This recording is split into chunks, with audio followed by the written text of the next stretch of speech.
came out to Cape Palmer, mountain back to Atlantic Ocean, over me hills to Country, to educate, elevate, and promote. Yeah, focus on Liberia, for Liberia, Liberia, for Liberia, yeah. From Monday to Sunday, from Monday to Sunday, it's focus on Liberia.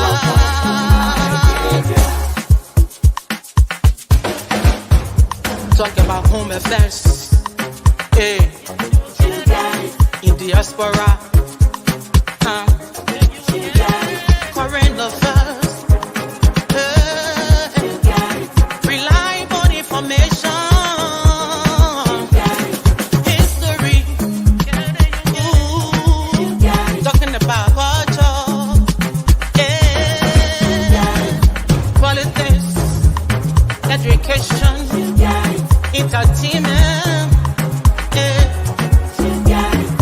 business, sports, advertisement, articulation.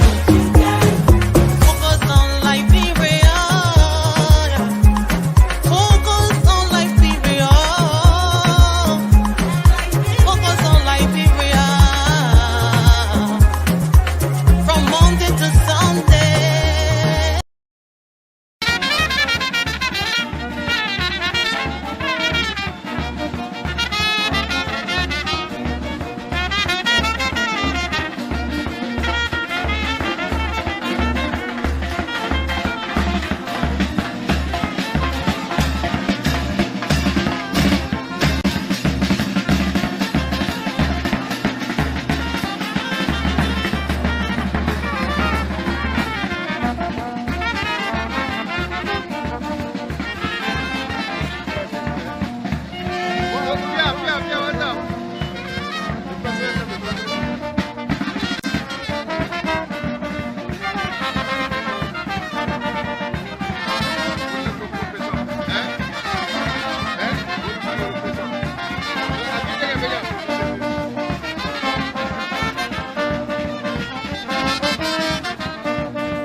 My name is Abina Johnson, and this is Focus on Liberia.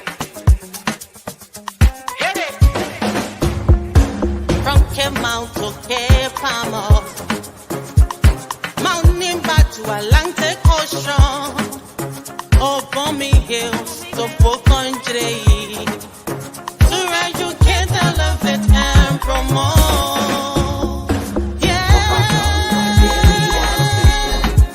Focus on Liberia, for Liberia, Liberia, for Liberia, yeah. From Monday to Sunday, from Monday to Sunday, it's focus on Liberia.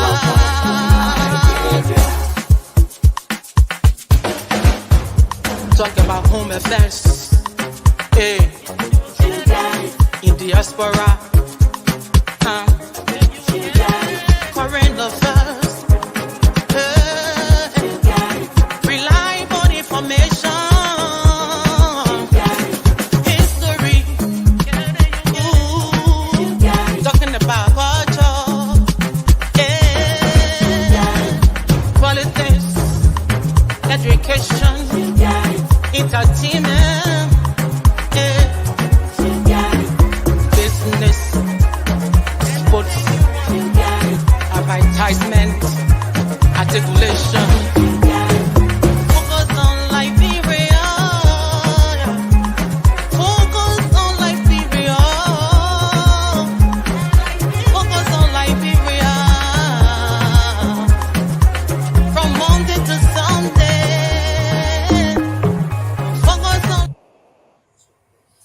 Hello, ladies and gentlemen. Welcome to another edition of On Point. I see the Spanish team just score, and my homeboy Fidel is shaking. I see he's crying. Listen, this is just the second half, and it's just one goal. Have confidence in your team. Hurricane is crying for penalty. He just may get one. Are you doing that, Fidel? I'm doing good. I'm doing good. As good as one can be, given a score line. I think when it was 0-0, it was better. But Spain seems to be all over England right now. So it's not just the fact that it's gone 1-0 up. They're playing far better than they did in the first half. So it don't look Uh, too good for us. Uh, Oh, listen, the second half just started, and I think Great Britain need to go and recolonize Ghana because that William boy, the kid that just scored, he should be playing for Great Britain. But instead of speaking English, he's speaking Spanish. well, I think he was born in Spain. So we live in a global world now, and you have people all over the place from everywhere. So Well, today is a great soccer day right after this game, an hour after this one. Copa America is coming on, and obviously Messi and his crew, the world champions, will be in Miami, and they will mm, be playing in the back of my woods here. They will be playing Colombia. Colombia okay. is Colombia is on a winning streak. They have won 8 games, international games, undefeated. 8. In fact, if you go back to last, it's 18. So Wow. it's a very great. I don't know if you're going to have a chance to watch it, but it's going to be a great game. Everybody knows the referee going to be going. They're going to be if you count 1 foot close to Messi, that's a foul. Yeah, But so far so good. How's the family? How's Great Britain? How was the wedding? I saw some great pictures. yeah, the wedding was great. It was a castle in the middle of France that my cousin got married in, so it was really nice having all the family there from the States as well. So it was a lovely time. Bridging, well, it was wet. Unfortunately, our summer this year is not really good, so it's quite a lot of rain. And everyone right now in the country is glued to their television, whether it's at home or in a pub somewhere, trying to see if England can do something. Obviously, it was all. I was confident. I wouldn't lie, because I thought we have good players. That if we kind of took the game to Spain, then we would do better. But the way things are going right now, the confidence level has gone really low. This is just the 53rd minute in the game. Your great strength is always being the 5-5 penalty. You want to go to a penalty, it's all right. So you got time. You got another 45 minutes to pull it off. But as it stands, it looks like Spain is just too good. Uh, in all position, the back is good, the middle field is good, and they're 7 and 11. They are good. You see, they were switching back and forth. We had William going to the 7 and Yama coming to the 11, and they're switching back and forth and they're confusing the back. So we see that. And in the back, you see Cucurella, whatever the band name is, he's a very good number 3 over there. I'm saying It's this because not a good number I three. have the game going on in my office, and I'm Well, seeing no, that I'm sort of doing putting this. it So back this is then as well. great. But Tuchel Uh, is not. This tournament has made him look better than he is. He's a useless player, to be honest. He's not that good. Throughout oh, throughout the season, My oh, we've man, seen my man, him. I have opinion on the player, my man. Anthony No, Gay. it's not our If, opinion. You look at the stats. Look at the Ant- stats. Anthony Gay. When How many? How many? Pochettino. Well, let me learn. When Pochettino was at Chelsea, for a lot of games, he would keep Cucurella on the bench, even when he was fit. So you can't be that good when your manager keeps you on the bench. So the stats are there. The stats from the season previously. Obviously, that's what I'm judging him on. Not this tournament has made him look good because he's listen, playing with better players. Maybe, yeah. listen. It's almost impossible to look at a guy who is beating you and say, "Man, you are good." Anthony Gay, how you doing, that, sir? Can't complain, my man. Can't complain. Mm, there's a lot happening, in Liberia here in the United States yesterday. Whoa. But Well, I hope that first of all, Liberia, the people need to get serious. And I like the topic today. I like the topic, especially the president, agriculture rule out when 2% of the national budget, allocated to agriculture.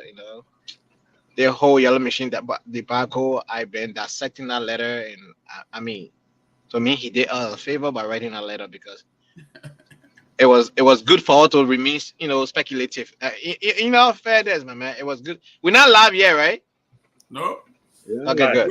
You are live, my friend. You are live, and you're talking, so that's great. Listen, Mr. Booty and Dr. Booty and Mr. Gabe, I know we're going to get on topic. We got a few minutes here.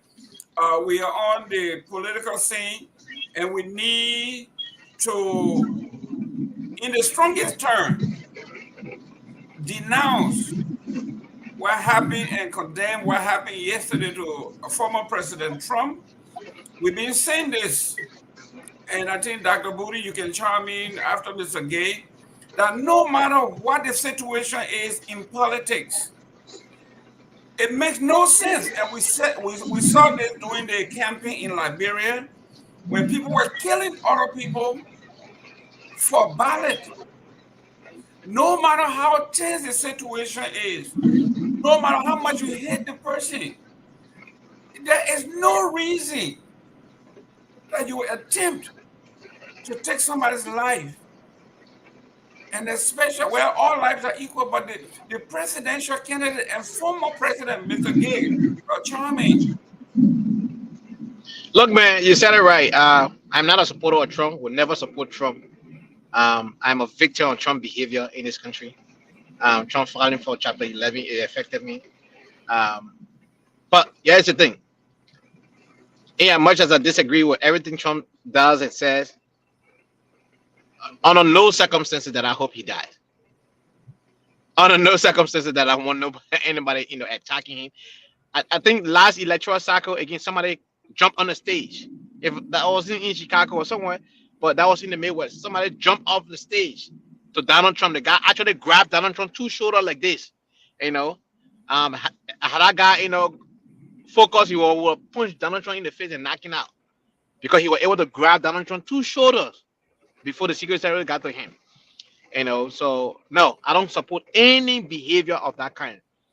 If you disagree with somebody, you disagree on the political front. There is no reason whatsoever to attack that person.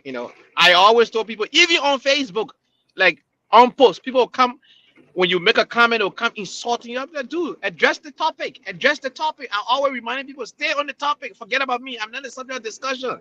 People do that all the time. People feel as though they entitled to attack you. They want to do or insult you, call you name, just because you disagree with them. So I don't think Donald Trump deserved that, and unfortunately, they need to reconsider him having an open event because that was an open event. The shooter was completely outside of the perimeter of the event. He shot from outside. That's why the bullet grazed his ear, and that's another discussion we had. Some people say it's fake. It is not fake because I was so many different media, especially outside media, that was present, and it showed different angles, and you can tell that the shooter was from outside and he got shot. Two other person got shot and one person got killed in the crowd as well. Yeah. Dr. Booty, you are on the other side of the Atlantic in Great Britain. How are the people viewing this attempted assassination of of a former president and a presidential candidate? I think we not just the UK. I think every country in the world has come out quite strongly against what has happened to President Trump. Again, you can disagree with what he stands for. We can't hear you. Sorry, can you hear me now? What's that noise in the background? It's not my noise. Okay, Can you hear me? I think I missed a gate. Yeah, go ahead. Yeah, Mr. Gate, disturbing me, man. What are they doing so? Why it's not gonna construction? Why move on the construction side? Anyway, let me. No, seriously, look. I think what happened to the president was Ever you seen the unacceptable. roof of Donald Trump? He read that they were married. I think what we need to all be saying is condemning what happened. Um, there were failings on the part of the Secret Service and local law enforcement because they should have covered all bases. We thank God that it seems that President Trump is fine because obviously, for the rest of the world, we watch your electoral process, we watch your politics, as in I'm talking about the United States, in a manner because it affects all of us, right? Whomever the president of the United States is, whatever policies he or she has an impact on the world. So we watch it quite closely, and basically we want it to be a fair fight. You want them to go him and Uncle Joe to go face to face, and whomever the American people believe is the better person to lead them in the next 4 years should be the one. I don't think what the shooter tried to do, Mr. Crooks, represents the views of the majority of Americans. And I think, yeah, and the world has already condemned this very strongly, and I think we should continue to do so. Great. Mr. Elvis, welcome. Uh, we were just watching the game before we got into politics. Spain just scored on Great Britain, and Dr. Booty is having a terrible time now.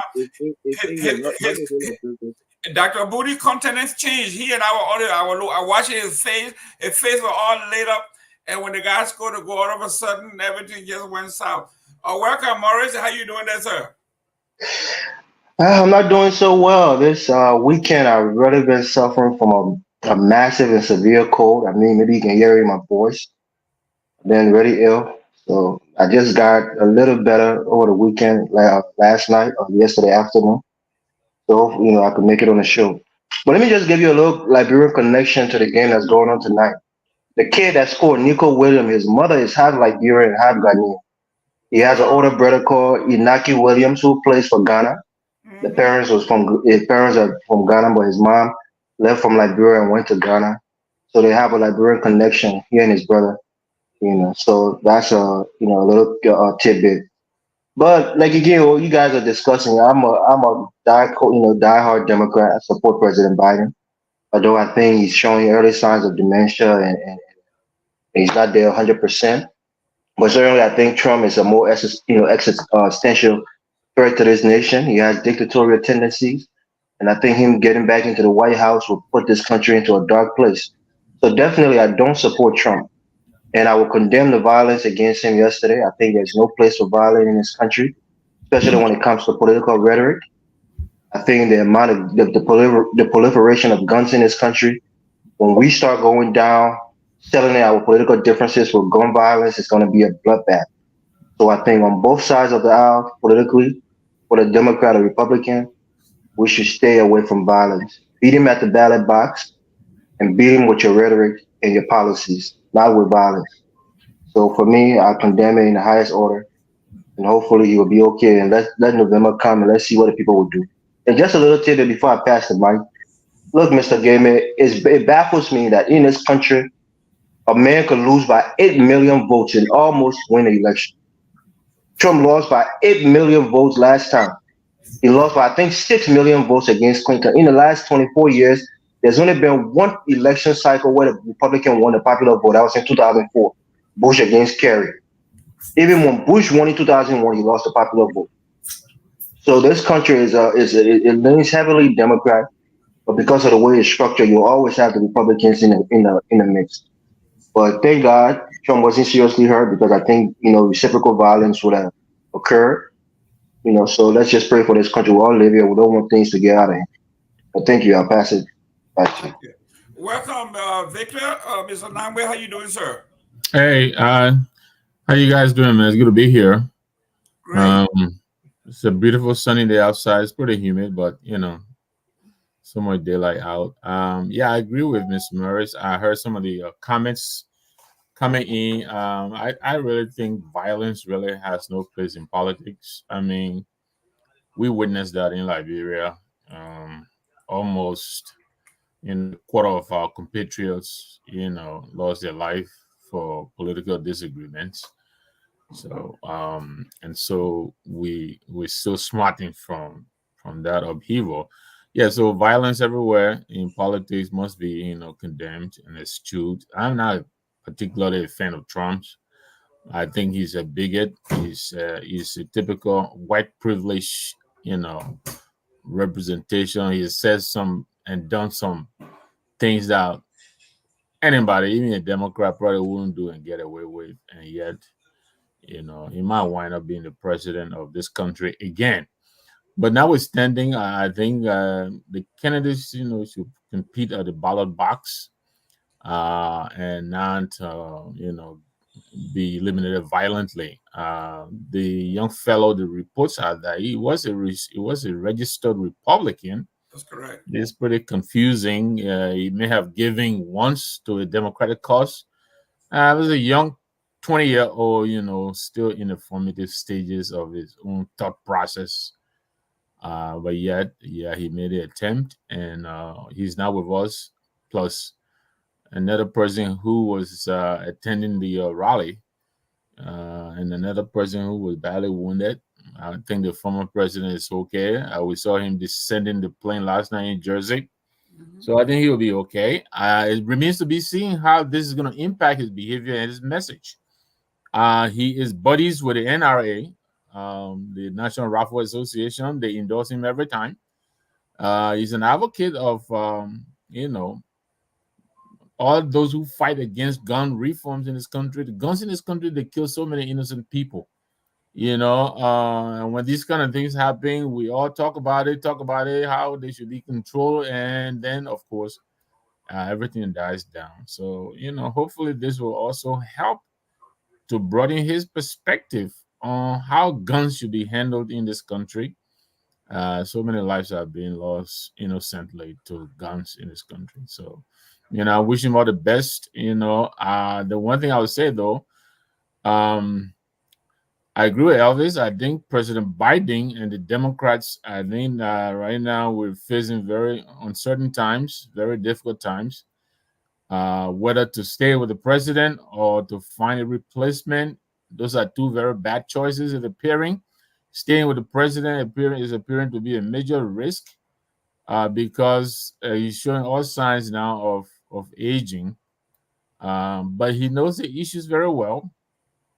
If he can be trusted to hold his own. But the concerns are that he may not do anything better than he did during the debate. So that's one aspect. Replacing him is an uphill task, because now the Democrat pretty much have to start all over, even though some are saying, VP Harris. But either way, it's going to take a lot of effort, to sell the new candidate and get caught up with Trump. So these are very interesting times in the States here. We'll see how things go. Thank you. Ladies and gentlemen, we're talking politics. Today I was listening to that GPS about Faraz Zakari, and an analyst there said something that caught my attention. He said we are losing our place in the world for admiration of politics. He said the world admires our economic power, our military strength, our intellectual prowess. He said, but our political system is losing grip around the world. We are no longer the model that people want to model.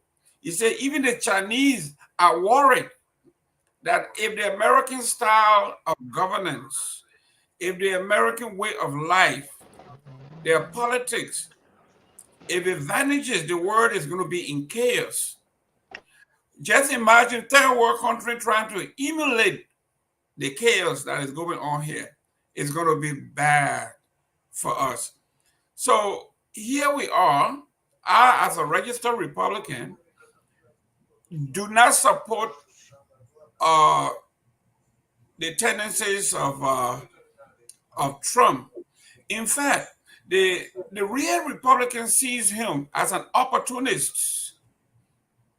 He is not. This man was a Democrat, then later on became a centrist, and all of a sudden he figured out that there were more knuckleheads on one side that he could cater to from the mountains and the jungles and the crevices of the world to peddle them against us. And what he said in 1988 is coming to become true. That if I wanted to be president, if I wanted to run, he told Oprah Winfrey, I'm not going to run as a Democrat. Can you imagine a guy from the west side or the east side of Manhattan, from the most wealthy and the most liberal part of Manhattan, calling himself a Republican, calling himself sometimes redneck? He's with the people. Can you imagine? So those are us who came out during the Bob Dole and Papa Bush time, or where it was about ideologies and who implemented that. Our side was small government and all of these things, okay, laissez-faire government, all that stuff, versus the state in power to have big government and the welfare state and all of that. So it is not about ideology anymore. It is not about concept now. It is strictly them against us. If you with me or you against me, and you against me, I'm coming to get you. So this is where we are. This young man that did what he did, he may have been like some of us who joined the Republican Party because we had a different idea opposing the big government. Okay, so everybody they check his voting record, everything. He's a Republican, but he too felt that this country, this man is not a Republican. He's not a Republican, and he's taking the country into the ditches. Mr. Gaiman, I Yes. think before we start the show, just a little detour. We can ask the question: what would a Donald Trump second term presidency means for Liberia in terms of our relationship with the U.S.? I think that's an important question to tackle, maybe for a few minutes before we get started. Yeah, ladies and gentlemen, before we go into our Liberian politics, this is something that will affect everybody, whether you're in Liberia, the whole world. So when we say focus on Liberia, this is part of it. Okay, you are a Liberian. You live in this country. We pride ourselves on being. Yeah. We pride ourselves. Yeah, Dr. Booty, I see you happy now. We pride ourselves on being a little America, or a friend of the Americas. England, let's go for that. I want one of the black beginners. Let's go for that. Let's go for that. So here we are, ladies and gentlemen. If you're watching the game, the Great Britain just scored, and all of a sudden everybody is happy. This man is happy. Dr. Booty, I can see you smiling over there. I told you, have faith. Keep the faith. It was just 45 minutes into the game. You got time. Don't worry. Be happy. You better be glad for Chelsea. That Chelsea players score for your general. That the web ball, that the black ball, I know the web ball. That co-farmer ball in part Jamaican. You see the web. England need to win it. Be able to hold the World Cup. They're hungry for the hosting the World Cup. Yeah. You're trying Well, to ladies and disrupt the gentlemen, show. listen. If you are Liberian, you love soccer, and Victor Namwe and Dr. Booty and everybody else. I got a big screen in my office, and I'm watching the game. You, wherever you are, watch the game, but tune in and take advantage of the conversation. Well, Liberians, this is the conversation we are keeping. Wherever you are, we want you to give an opinion on what the Trump presidency is going to look like to you. What would be the disadvantages and advantages of Trump being in power again? How do you think it's going to affect us, Africans and Liberians in particular? If you can chime in, I think I see here, Mr. This guy here. I think we need to give him a special pin of honor. This man here needs a badge of honor. I had to give it to him. Yes, sir. I did work for the Barack Obama re-election campaign. Yes, but this guy, Joe Biden, is much, much older than Barack Obama was, and it's self-evident. We are seeing the same thing in Liberia. You can be as smart as you can be. At a certain age, it is just impossible to do the things you did when you were 40, 50, 60, or even 70. Okay? Joe Biden is going to be 86. Going to be 86. It's going to be like 82. What are you talking about 86, No, man? when he get elected. When he turned I think the gambit is that once he gets if he gets reelected, which would be a miracle, is to resign and turn it over to his vice president. well, if he does that, that would be fine. If not, his end of the term, he would be 86 years old.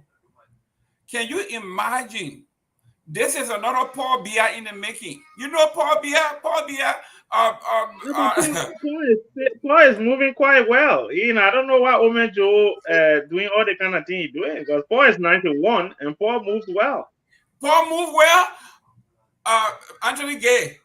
I think Dr. Booty is getting his president mixed up. When Paul Biya came here, they brought him in a wheelchair.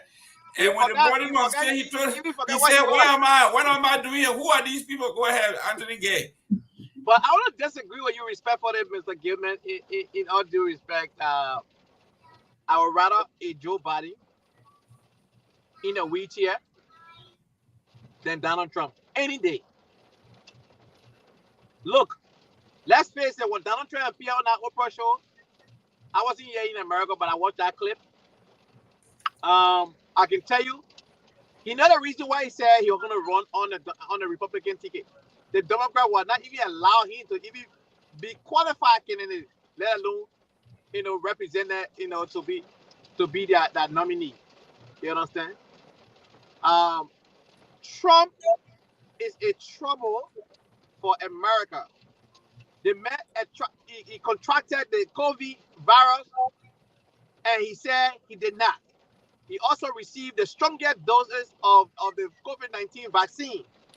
He lied to his supporter that he never took the vaccine.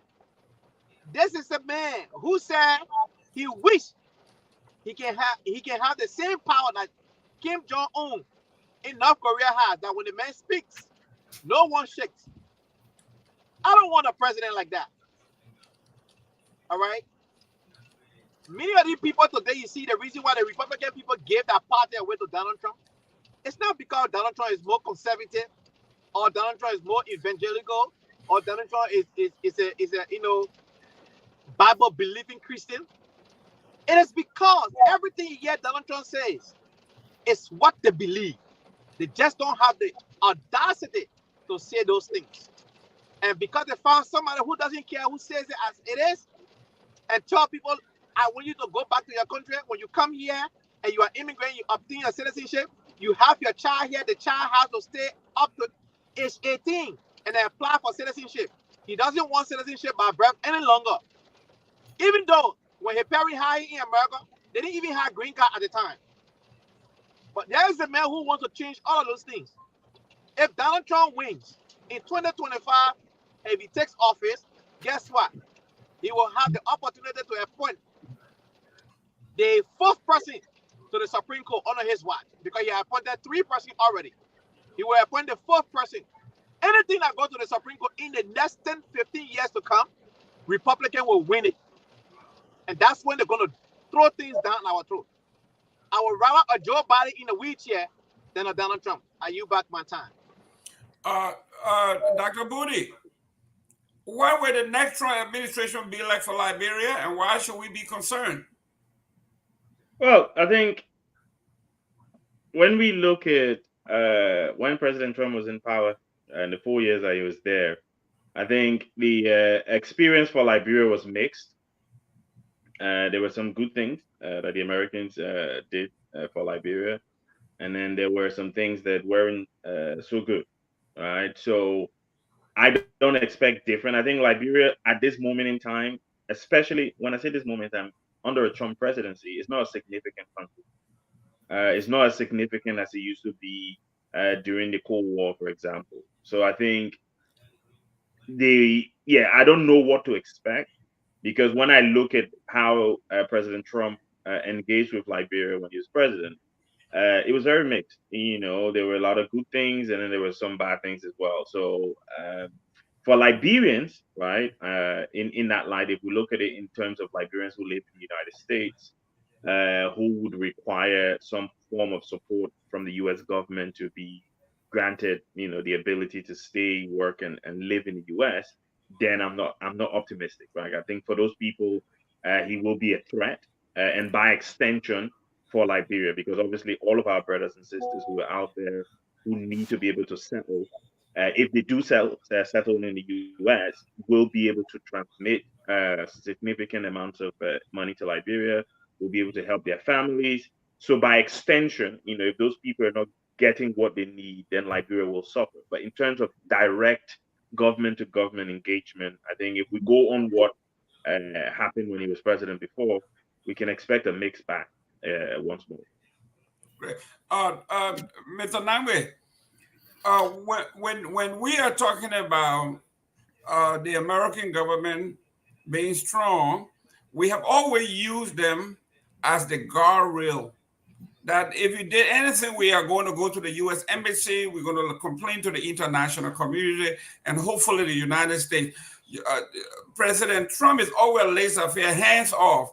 Let them do their own thing. Let them deal with it. We don't want to have anything to do with them. If they're killing themselves, let them kill themselves. They're in the asshole country. They can do whatever they want.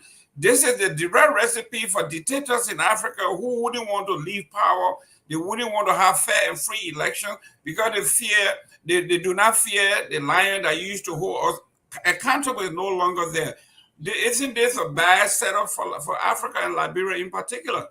Yeah, I mean, generally, the president's policy when he was president were mostly inward looking. He was all about America. He didn't really care much about what happened outside of America, even Europe, let alone Africa. Yes, his administration maintained the policies that he made in place.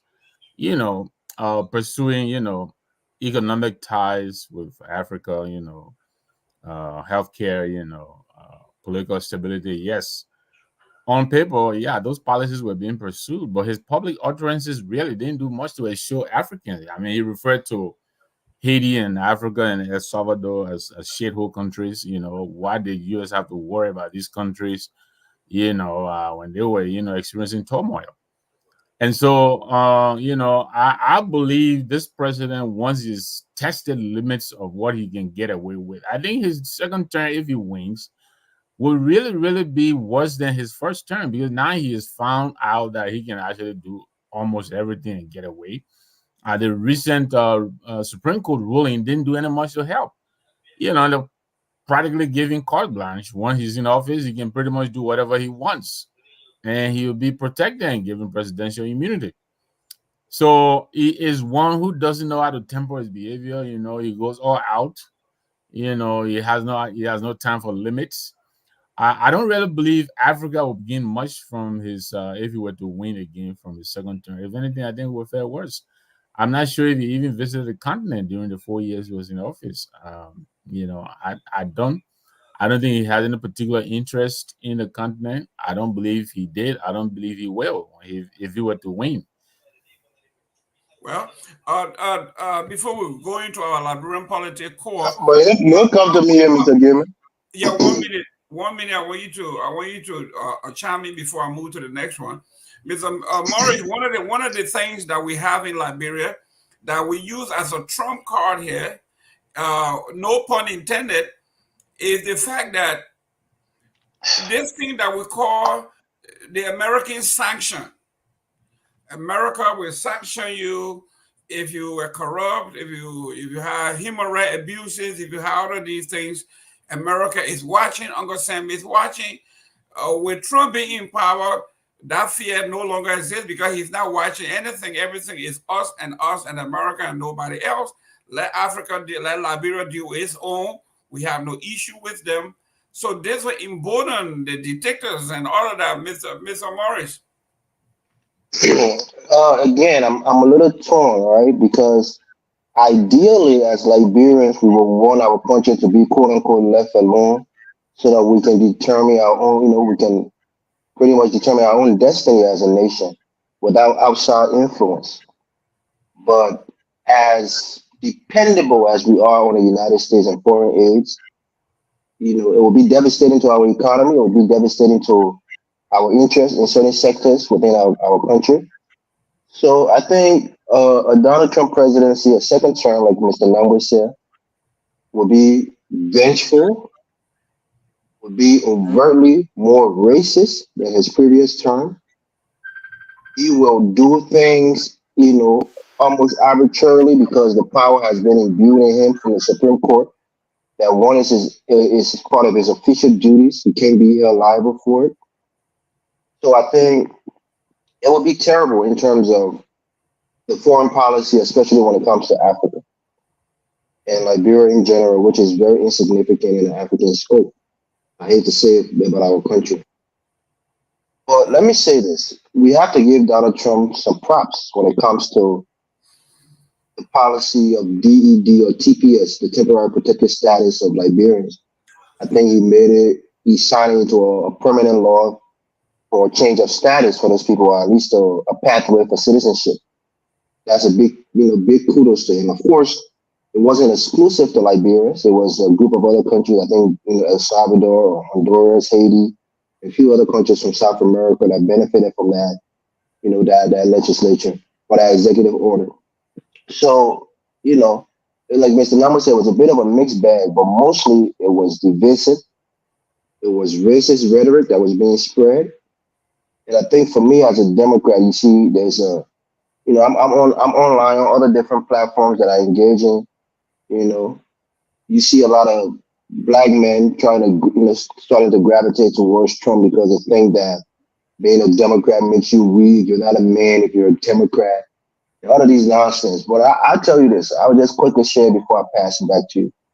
I'm a Democrat because I care about the least among us. Those old ladies who are widows who can't take care of themselves financially. Democrats, fight for programs like Medicare and Medicaid that will help these people who are from poor backgrounds. A lot of single mothers, a lot of Liberians, I hate to say it, who are single mothers who can't, take care of themselves and their child financially. You have Section 8 housing. You have, food stamp. You have programs that can help them to continue to live their life. Republicans want to cut those kind of programs. I'm in favor of, the social safety nets. I want people who don't have the means to help themselves to get a lift, from the government. I want those programs to be kept in place. I want people to be who they are without the threat of violence or being ridiculed, whether it's based on their sexuality, based on their race or gender. I want those things for people. So being compassionate and being a man is not all about aggression and violence and being emotionless. It's about showing that you care about your fellow human beings and wanting people to have freedom of choice of who they are and who they want to be in life. So I just want to say that being a Republican, being a Democrat is not all about the LGBT, agenda and all of this other nonsense. It's about allowing people to manifest their own destiny freely and to be themselves, regardless of what sexual orientation or race they are.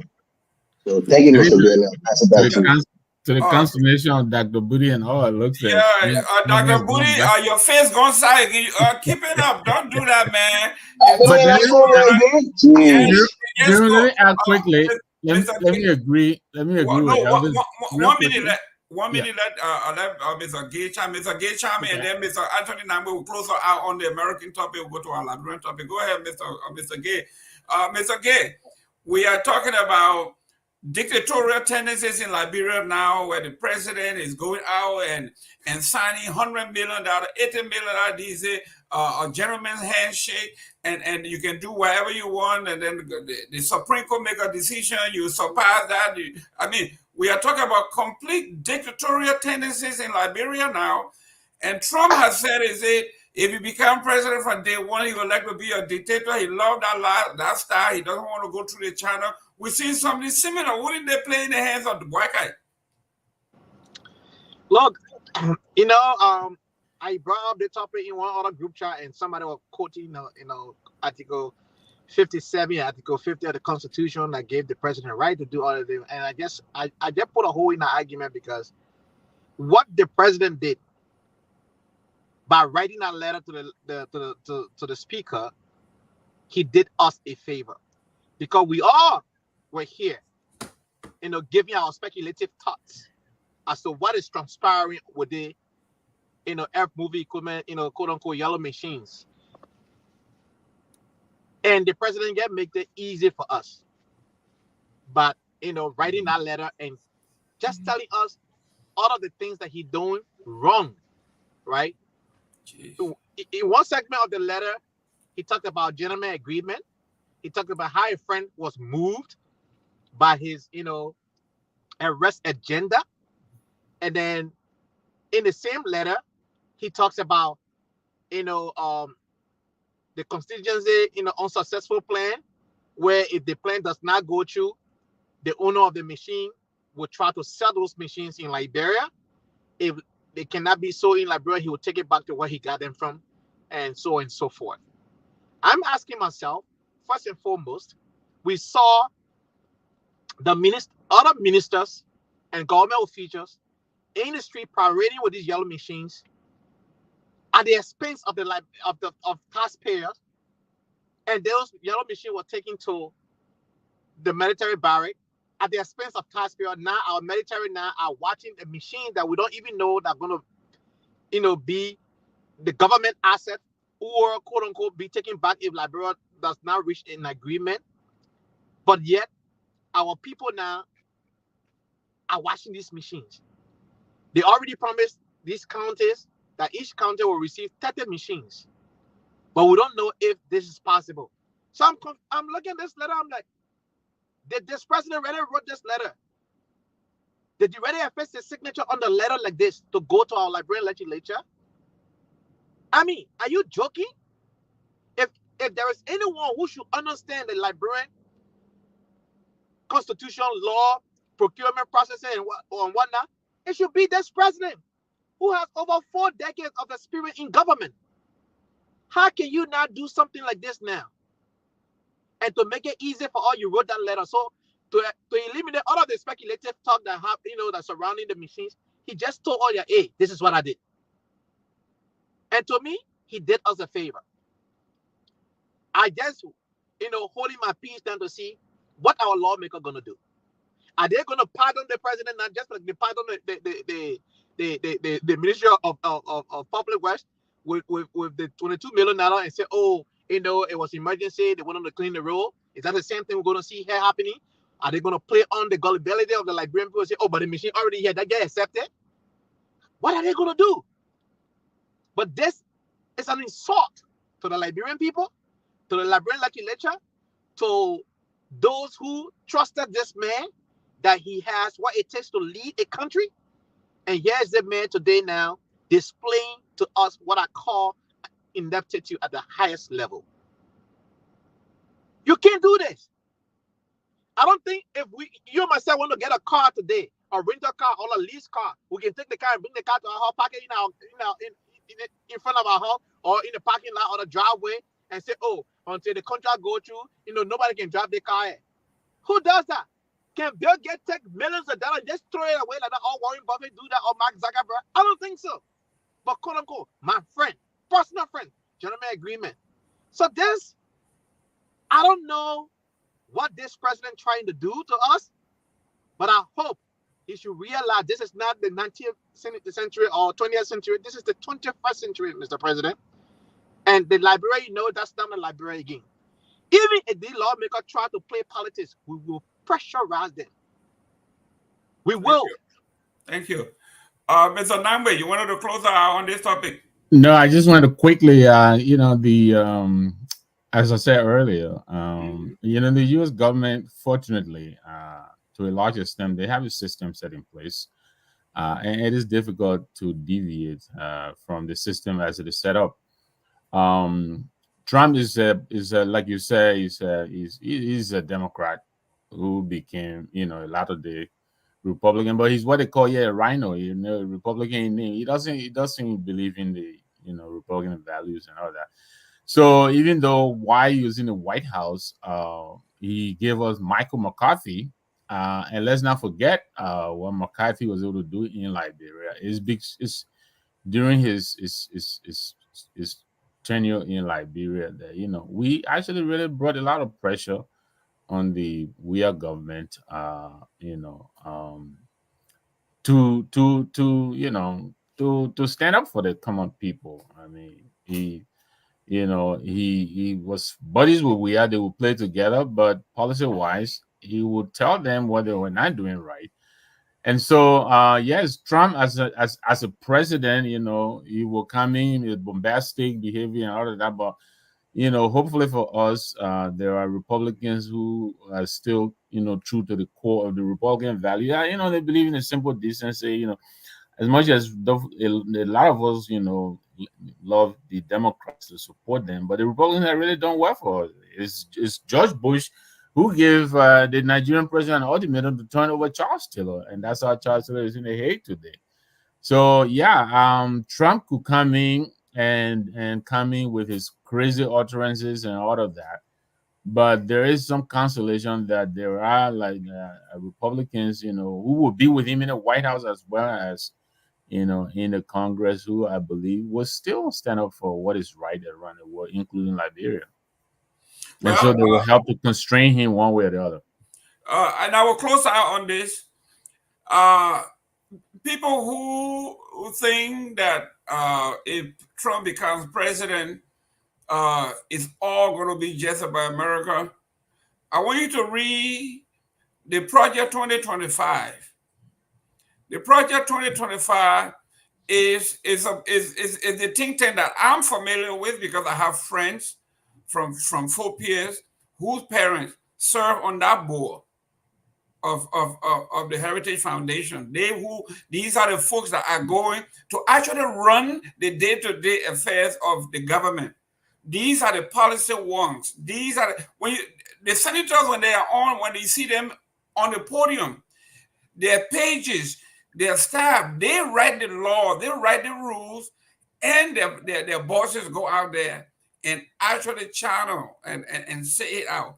So when you hear that the Heritage Foundation wrote 2025, and Trump said, I'm not familiar with them, I'm not associated with them, he is telling a big lie. Because these are the folks that are in charge of appointing and scouting for judges, for the Supreme Court, for the policy. These are the policy ones. I just want to say that. But let's go to Liberia here. For those of us who are worried about it, there's 285 so-called yellow machine being brought into the country. But Mr. Dillon, what's wrong with Dr. Booty? Why man, look at your vest? What's going on? Hey man, come on now. Are you going to send Dr. Booty a sympathy card? Why you want to rub it? Dr. Booty, you okay? You want to take a few minutes off and go by there and cold bottle of water. If there's any consolation, the U.S. bounced out of the lead a long time ago. So yeah, right. So tonight they will not be playing. Dr. Booty, go. I think this time the closer you're gonna get to a championship is Argentina. So go root for Messi. My man, y'all hold the walk up again because y'all hope you're the theater walk. I know, right? We're trying to showcase our political, our soccer, It's all right. But ladies and gentlemen, here we are. We have a dictatorial president in Liberia that I think Joseph Boakai is. Joseph Boakai wants to be the third man of his day because this is his orientation. This man grew up from Bagley to Tottenham. And then here we are. Remember, Tottenham came to power in 1944. Joseph Boakai was already born. He was alive. That means he was born at the Arthur Bagley days. The man was born Bagley time. His orientation is total dictatorial tendencies. He went through Bagley, he went through Tottenham, he went through Talbot, he went through Doe. In fact, Doe, he was a major in the army. So went through Charles Taylor. And Ellen Johnson said it was not any better because she was just Armstrong, everybody, strong army, everybody as well. So now you into a new dispensation where you say you got PPCC, you got this, you got that. The man say he does not have time for all that your stuff you're doing, your called policy and procedure. We will do it the way we used to do it when we were small. We just bring it in, you don't like it, you like it, that it. Victor. Dr. Joe Boakai, because you remember he went to the United Methodist University the first time he got elected 1 week after, and they gave him a honorary doctorate degree. So now he Dr. Joe Boakai. Yeah. Joe Boakai said the PPCC, the own government, all these people that he appointed mean absolutely nothing. Just bring the yellow machine in, and whether they like it or not, we're gonna have it here. Go ahead, Mr. Namwe. Yeah, I mean, the president, I think it's on this network I was watching a couple of days ago. One of the panelists said that, knowledge is not the same as, as wisdom. The president, I think he has the qualifications, he has the education, the experience in government, but, whether he has the capacity is what we're still watching to find out. And I'll be honest, a lot of us have the same concerns that we have here in the states of Joe Biden. Joe Biden is only 2 years older than the president. He's 79. Joe Biden is 81. Remember, Joe Biden know his age now. He know where he was born and all that. Waka doesn't know his age. So the question is, is this president aware of what is, is he in charge? I think this is the question a lot of us, because when you listen to him and you interact with him, you get a feeling of someone who really means well, but it's always in the execution of the pronouncements that I think there is a disconnect. And so, yes, a lot of the things that have happened in the past 6 months are really diametrically, like absolutely different from the pronouncements and the behavior of this president. But he is the president. And so it's very confounding. How is it that all of these are happening under his watch with all the experience, all the education? And then we can derive one simple conclusion. He may not be in charge. If he is, I hope he would take charge. But even from his inaugural to now, there are a lot of things that have happened, from the acquisition of the vehicles through NASCAR to, the 285 pieces of machine, and all of these things, the violation of the Constitution, removing people who are tenured when he knows fully well that some of these people were actually, positions were protected. Protection was created when he was vice president. How can he not know this? So yes, yes, he's 6 months in. He still has a lot of time left to do what he has to do. But as we all know, by the third or so year, you become a lame duck president, because then the re-election politics are in full swing. So he really, though he may have that much time, but in actual fact, he doesn't have that much time left. And we're really rooting for him to get a grip on things, but we're not seeing it, and it's becoming very concerning. So the question is, is he in charge? I can't answer that, and his actions are not yet reassuring to answer that question. Well, ladies and gentlemen, welcome to another edition of On Point. We want to say thanks. We want to congratulate Spain for the 2-1 victory over Dr. Booty, close your ear. 2-1 victory over Great Britain. The winning goal came in the 85th minute. And my buddy and friend, our analyst, our only doctor over here, his face, he doesn't look happy. It's all right. When you go to the Anglican church and confess your sin, you will be all right. There's other people that can eat good food and they know how to cook. Mr. Elvis, let's go to item 1 on our agenda. It's a very beautiful country. Yeah. We say President Boyka launches agriculture initiative, but agriculture budget is less than 2% of the national budget. What is missing here, like Mr. Namwe just said? He comes out and he makes these flowery speeches, policy promises. But then why he talks and why he does are disjointed. It has no. I mean, what is going on here, young analyst? I have a theory, Mr. Gayman, and my theory is there will be another friend of Joseph Boyka who is going to come and help in the agricultural sector. Somebody who wants to see his policies implemented as quickly as possible is going to donate maybe $100 million worth of agricultural, earth moving machine as well. And that is going to foster agricultural growth in our country. No, honestly, I'm not saying this, to be a jokester. I mean it. I think there was a lot of promises that was made during the campaign that people who felt like they could help President Boyka, now President Boyka, in whichever, sector they had business in, whether it was agriculture or, construction or whatever. So I think although he's bringing out this grand plan without the financial resources to implement these plans, I think his reliance, as we say in Liberia, will probably be on goodwill, donors or philanthropists who wants to help him in seeing him achieve his policy agenda.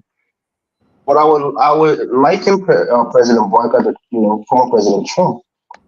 This is my biggest appointment because somebody like myself who I'm no soothsayer, but I can kind of see things in advance. I didn't see that he will displays dictatorial tendencies. Like we're talking in here, the big word today is that, the big phrase is dictatorial tendencies. He's shown that from the very get-go of his presidency with the tenure issues, he's shown it. So he's doing it right now with this whole, earth moving machines. You get the ombudsman, you put, certain things into place where we're applauding you, and then you take a drastic, deviation from that. You bring machines in the country arbitrarily without the consent of the legislature, and then you give us some kind of shrug, a proverbial political shrug. Like, what are you going to do about it? It's already here. There's nothing you can do. I categorize it as gangsterism. When people do those kind of things, it's pretty much challenging. Almost, it's like a man who would challenge another man. So what are you going to do about it? What are you going to do about it? Nothing. They're almost challenging your manhood.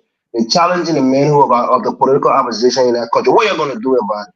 There's nothing you can do about it. We did it. We brought it. We're going to do it. We're going to strong arm our way into getting our policies implemented. There's nothing you can do about it to stop us. And I think that's complete gangsterism, political gangsterism in our political space.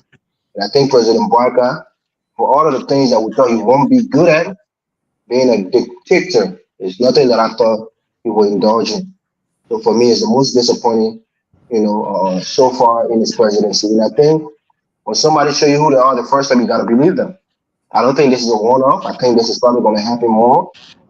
And I think that might bring problems for our country down the line because George, we have all of his flaws. He didn't just overtly disrespect the laws of the country. People have theories and people were stealing money, which some of them is probably true. But he didn't do things in the face of the legislature like that. He didn't openly do things. If he wanted to be a dictator, he could have just removed Kabila Jala, refused to pay, replace him with somebody on that bench. But he did it in a way that it went through the House, it went through all of the processes, and it was done in a quote-unquote legal way. He just never arbitrarily did things and challenged people to react because he was the president. He has the power to do anything and nobody could question him. So for me, I think President Barker has to tread carefully. Tread carefully. Dictators never last. They start as strong men and they end up as weak poodles. Thank you. Dr. Booty, here we are. We said leadership is defined in politics as making people basically do your bidding, things that you want done. You have a vision, but you cannot do the lifting by yourself. By corralling the people, bringing the people together to see that you have a shared vision to accomplish one goal. Joseph Boakai said that we are going to be full self-sufficient, full insecurity will be gone. Then people were expecting that when his talking is going to be manifested in when he's doing out the money and the resources of the country. But the man had less than 1% going to agriculture and then turn around and increase his own pay to $3 million and increase the legislature pay by almost $50 million. And the money taken from all these agencies went to him and these guys. Basically, the guys told him, if you want to raise your salary, you also got to give us something here. So it's a give and take. He moved up to 3 million. Everybody else move up.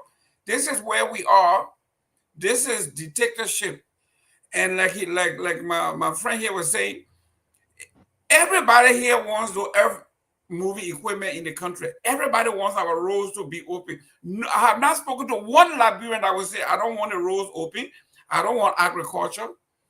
And if you have my power in both houses that you can get things through, why behave this way, Dr. Booty? Well, first of all, I'm going to say something that I probably wouldn't repeat again. I think for some reason I'm missing Mr. Ali Kamara on the show today because I think he would have That's why he didn't come today, because the government hard to defend. No, that's not what, because I think he would have stood up for me when all of you guys were trying to bully me because of the football result, right? So I think I'm missing my brother Ali Kamara. He for a British colony, he for 7 years, he was going to be with you all the way. Don't hold your breath, Dr. Booty. Dr. Booty, you're from Liberia. We used to losing, so England losing is not a big deal. If you're anywhere, Aliyu, please send us a message and tell these guys to get off my back, right? Well, anyway, I think my opinion of the president has been consistent. Way before he was elected, I said to people, Liberians here in the UK and back home, that I felt that his decision to run was a selfish decision. I didn't think that he had the capacity to control. And then control is a strong word, but I'm going to use it, to control his cronies, right? To keep them in check, to make sure that they don't go out there and mismanage the limited resources we have as a country.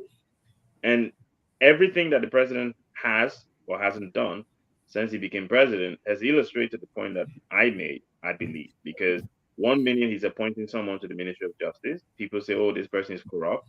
And then he's sending to the Ministry of Labor. Okay, if he's corrupt for Ministry of Justice, is he not corrupt for Ministry of Labor as well? But how he can be corrupt for one ministry and not the other, right? So basically what I'm saying is, look, I'm not surprised.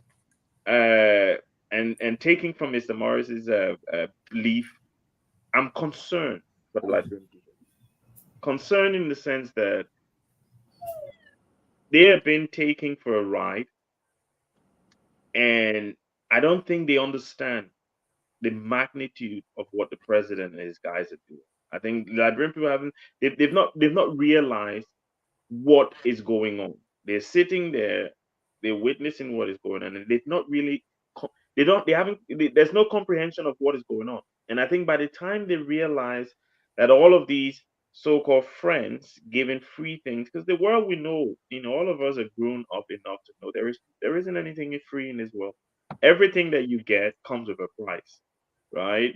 Everything that you get comes with a price. So that yellow machine or whatever, some kind of deal, some kind of promise has been made to offer someone some concession agreement that would be detrimental to the Liberian people. Something has been offered, right? There is no free meal in this world. And the Liberian people are sitting there and they're listening and they're watching these things and they're not doing anything about it, right? And it's getting to a point now where you start to think, okay, do you guys really care about yourselves, right? Do you really want to see your children better? Do you want to see them have better schools and opportunities? Do you want to see them not die from starvation and malnutrition? Do you want to see them have basic medication? Because if you do, then you can't sit here and let these people treat you like idiots, right? You need to stand up. Look, Kenya has shown us the power of the people, right? What is going on right now in Liberia requires the Liberian people, if they believe, because again, for us, we are quote unquote analysts, right? Analysts, and we have our opinions, whether we agree or disagree with the president. So we're different. People can say, oh, yeah, you guys live in the diaspora, your life is good and you're just making noise, right? But if you're living in Liberia and you're seeing these things going on, you're struggling, inflation is high, your children can't afford to go to school, you need to understand that all of those things are directly attributed to the office of the president. And you need to stand up and say, look, this is not what we voted for. We need to see more movement in the right direction. We need the president to be more visible. He needs to tell us things that are going on, and he needs to start doing things by the book. There's a reason we have something called the Constitution. There's a reason we have laws on the books. We need to abide by these laws. And if the president is not doing this, up to the Liberian people. That didn't want to vote for him. So it's up to them to stand up and say, look, this is not what we voted for. You either change your trajectory or we start to look in another direction. Mr. Gay, you're sleeping here, you will pay your rental. I'm not sleeping. I think I gotta put my visor down. You relate to Boyka. I see y'all are sleeping business. Mr. Gay, right here is the sunlight. Mr. Gay. Yeah. Here we are. When we input anything into Liberia, in February I sent my old Hummer, right? And to free the Hummer from the airport, they charged me $7,000. And they told me the money was going to the government. It was for development. And that's just a little truck. You are seeing the yellow machines, the heavy thing coming in. We don't know. There's no beta laden. We don't know because these machines will be paying money into the Liberian comfort, into the Liberian economy. There's nothing. And then the president had the audacity to say, it didn't cost the Liberian people a dime. Mr. Gay, talk to us on this one. The president did not tell the truth. Every day the machine spent at BTC yard is our taxpayer dollar being paid to those military personnel that are taking care of it. It is not a personal storage place for his personal friend. That is a public property. Every day, these guys are watching that machine. There's taxpayer dollar being spent. The time that the ministers took off to celebrate and parade in the street, it was a working day. They did not go to work. They got paid for that day. It cost the Liberian taxpayer money. So to say in the letter that, oh, those machine was shipped to Liberia and they send up pay for it, we need to see the documentation where they send up pay for those things. I don't know any rich person who throws away money. I don't know any of them. The rich man want to give out money. He rather give it to charity so he can write it off on a tax return. So that way it's a tax write-off. They give huge donation to charity so they can write it off. They don't just take that money and throw it in the garbage. Every dime a rich person spends, there is a return on that investment. They don't just spend money loosely. That's why they remain rich, because that money got to turn around. Now, this president, since he came into office, he has been doing a lot of things that make people to scratch their head. Right? He quickly moved and set up a committee to investigate the inaugural program debacle that almost took his life. Today, we have no result what happened to the inaugural program. The president just launched the agricultural plan for Liberia for 6 years. A whopping 70% rice input reduction in 6 years. I wrote that down here so I don't forget about it. Look, no economist will tell you in 6 years that Liberia will be able to reduce rice input by 70%. That is just not feasible in 6 years. Right now, we are operating at a zero level. No mechanized farming infrastructure in place in Liberia right now as we speak. We don't have it. Who are your economists that are telling you in 6 years period, we will reduce rice input to the nation by 70%? That means you have to be very aggressive in training people. You have to be very aggressive in the infrastructure of the mechanized farming across the country. You have to be very aggressive. And your national budget for this year, you know you are coming to office, you won the election. Your first national budget gave agriculture only 2% of the national budget.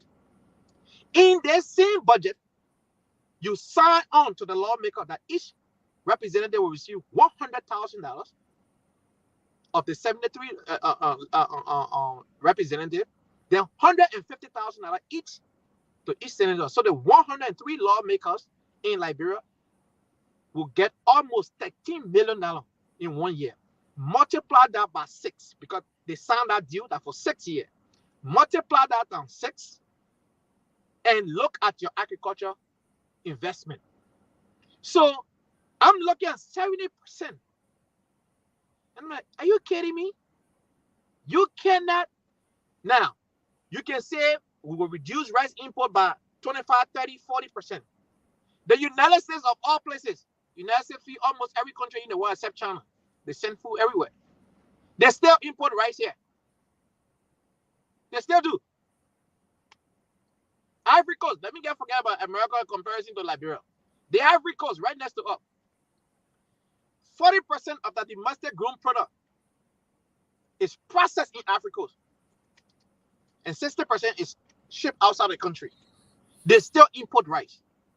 Matter of fact, Ivory Coast importing rice out of 40 to 50% of different type of rice. They grow rice. Agriculture, the 17.9 billion of the 2023 national budget of Ivory Coast, 65% of that came from agriculture.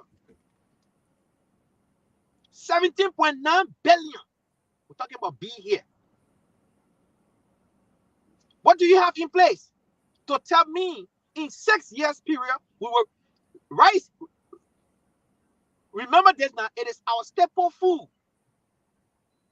And you say automatically from 0, we're going to go way 70% rice reduction? That is just too far-fetched. That means you're not focused on anything in Liberia. But your policy and your action are completely opposite. And I think Mr. Nangwe said it right. They are not in correlation. So this president behavior is, and I think everybody put it right there. He don't care. He just challenging our lawmaker and say, what are you going to do? I'm doing it now. So the ball is in the court of our legislature. I know America wrote the administration before on this very yellow machine circumstances. I'm glad they wrote the legislature, especially the House of Representatives, and they forwarded that letter to them as well. I will give them the benefit of that and see what they would do. The ball is in their court. Right. The likes of American, the Darius Dillon, the article Jonathan Borchers, the rest of the other guys who are in there, the Musa Belede, the new breed. Let's see what they have to offer. Thank you, Mr. Namwe. We have here the yellow machine and the rice and the letter. I hate to be condescending, but where our boy, Mr. Kawaden, they are sleeping in their grave, he might be spending. When you're talking about political letter writing, the savviness, the training, Alfonso Kawa, when you talk about writing God, I say, where is Alfonso Kawa? To see a letter from the president's office, from Joseph Boakai, over 50 years in government, to have written a letter that you and I, who don't have writers and editors and critics, before the letter leaves his office. But the news is that McDonough Cooper wrote that letter there, so I don't think it came from somebody was. Whoever wrote it, the president put his name on it. Mr. Namwe, I mean, Yes. talk to me here. I know you and I from the C era. When before Baka Matthew letters went out, Alfonso Kawa and the great will look, they read and edit and read and edit, make sure that it commensurated with the prestige and the image of Bacchus. Yeah, I mean, first of all, the whole idea of the letter, I believe the president wrote that letter in an attempt to circumvent a call from the legislature to, I think, two of his ministers to come in on Capitol Hill and tell them really what is happening with this whole yellow machine saga. And so, what I think the president sought to do, which raises other questions: does he not have confidence in his ministers? I mean, these are people who have been tasked with executing various responsibilities based on their sectoral assignments. So these people were called in to come and testify, and in an attempt to circumvent that, he wrote this letter, which in itself leaves a lot more questions than answers. I think we could have probably done a lot better without the letter, and before the letter came in. Yeah, I mean the letter. I mean, yeah, I don't know. I didn't really, Grisby and others are in there. They write pretty well. But it's just that the attempt for the letter to defend what has happened, I think, is really is mind-boggling. It's a failure. So the president talks about, a friend giving him, this. When did this friend become his friend to give him so much gift? I don't know. Then they tell us nothing was expended in terms of money on these machines, but the machines, they came into the country. Somebody had to pay, like my young brother here mentioned. They are at the BDC, and somebody's taking care of them. Somebody wrote, I think Snow wrote on Facebook, I believe, Honorable Ability as well, that there is a cost associated with these machines once they arrive in the port, where they have to be free. The duties associated with that. So these were brought in duty free. And then the president says in the letter that, yeah, if the contract doesn't, hold, these machines will be available to be sold on the market here, either locally or returned. How's that possible?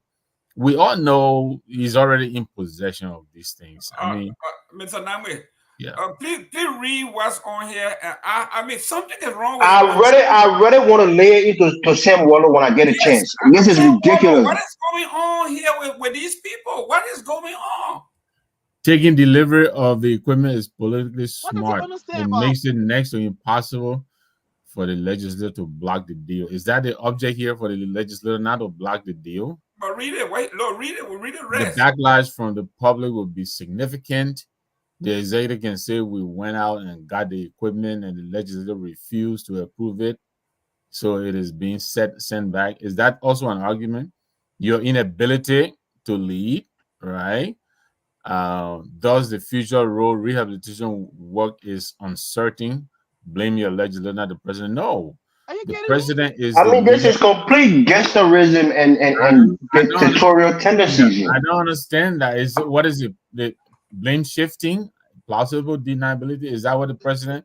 He will blame other people for if he were to fail not to perform his duties as president of the Republic of Liberia. Is that what Mr. Waller and others are arguing? I don't get that.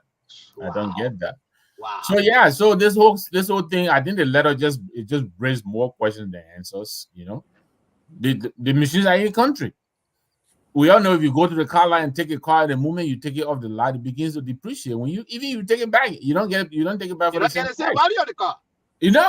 So how can he say that? And more than that, the machines have been branded. They got his name and picture. I mean, all kinds of writing. How is that even possible? So it's very confusing what they're trying to do to us, and like somebody saying, Liberian people not baby, the people are reading between the lines. So they need to really do better than this. We want explanation. Look, let's not get it wrong. We want the earth moving equipment. We want Liberia to be developed, but do it right.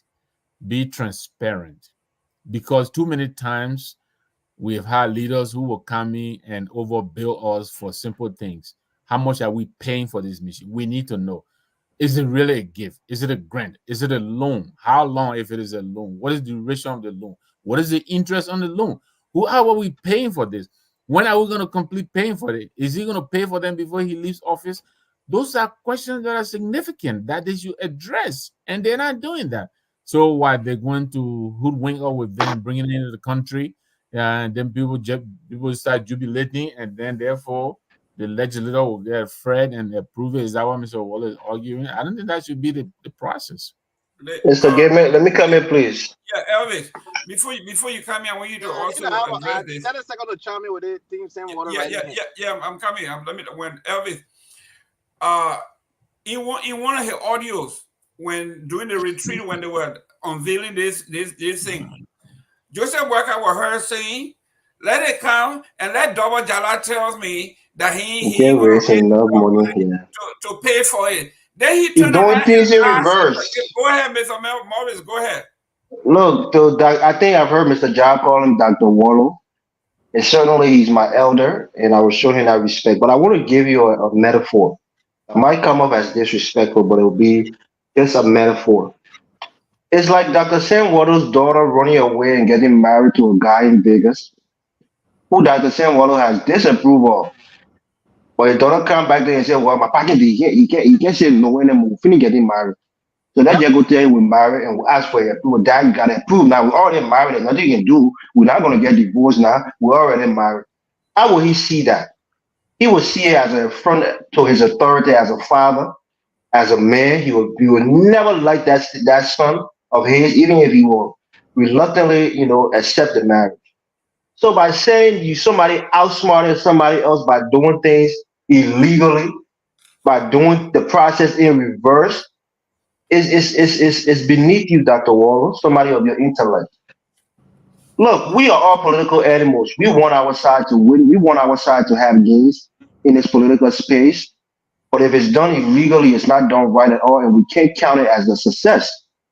So if President Boyka is doing things dictatorial in a way that is going to show that he feels as though he's the strong man in the government and he's quote unquote outsmarting his opponents, that's going to lead to chaos.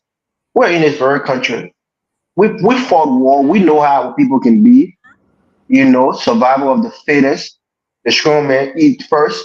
All kinds of nonsense that we've been following throughout our political history. You can't continue it and expect things to go smoothly. People who were crying against George Weah are now condoning such behavior from President Biden. So please let us not go down that road. For me, I'm not feeling well, so I'm not going to be as exuberant as I usually am. I'll try to be as measured because I don't want to give myself even more of a headache than I have and a stuffy nose. But the reality is, President Boyka has shown dictatorial tendencies by not just this, the tenure position.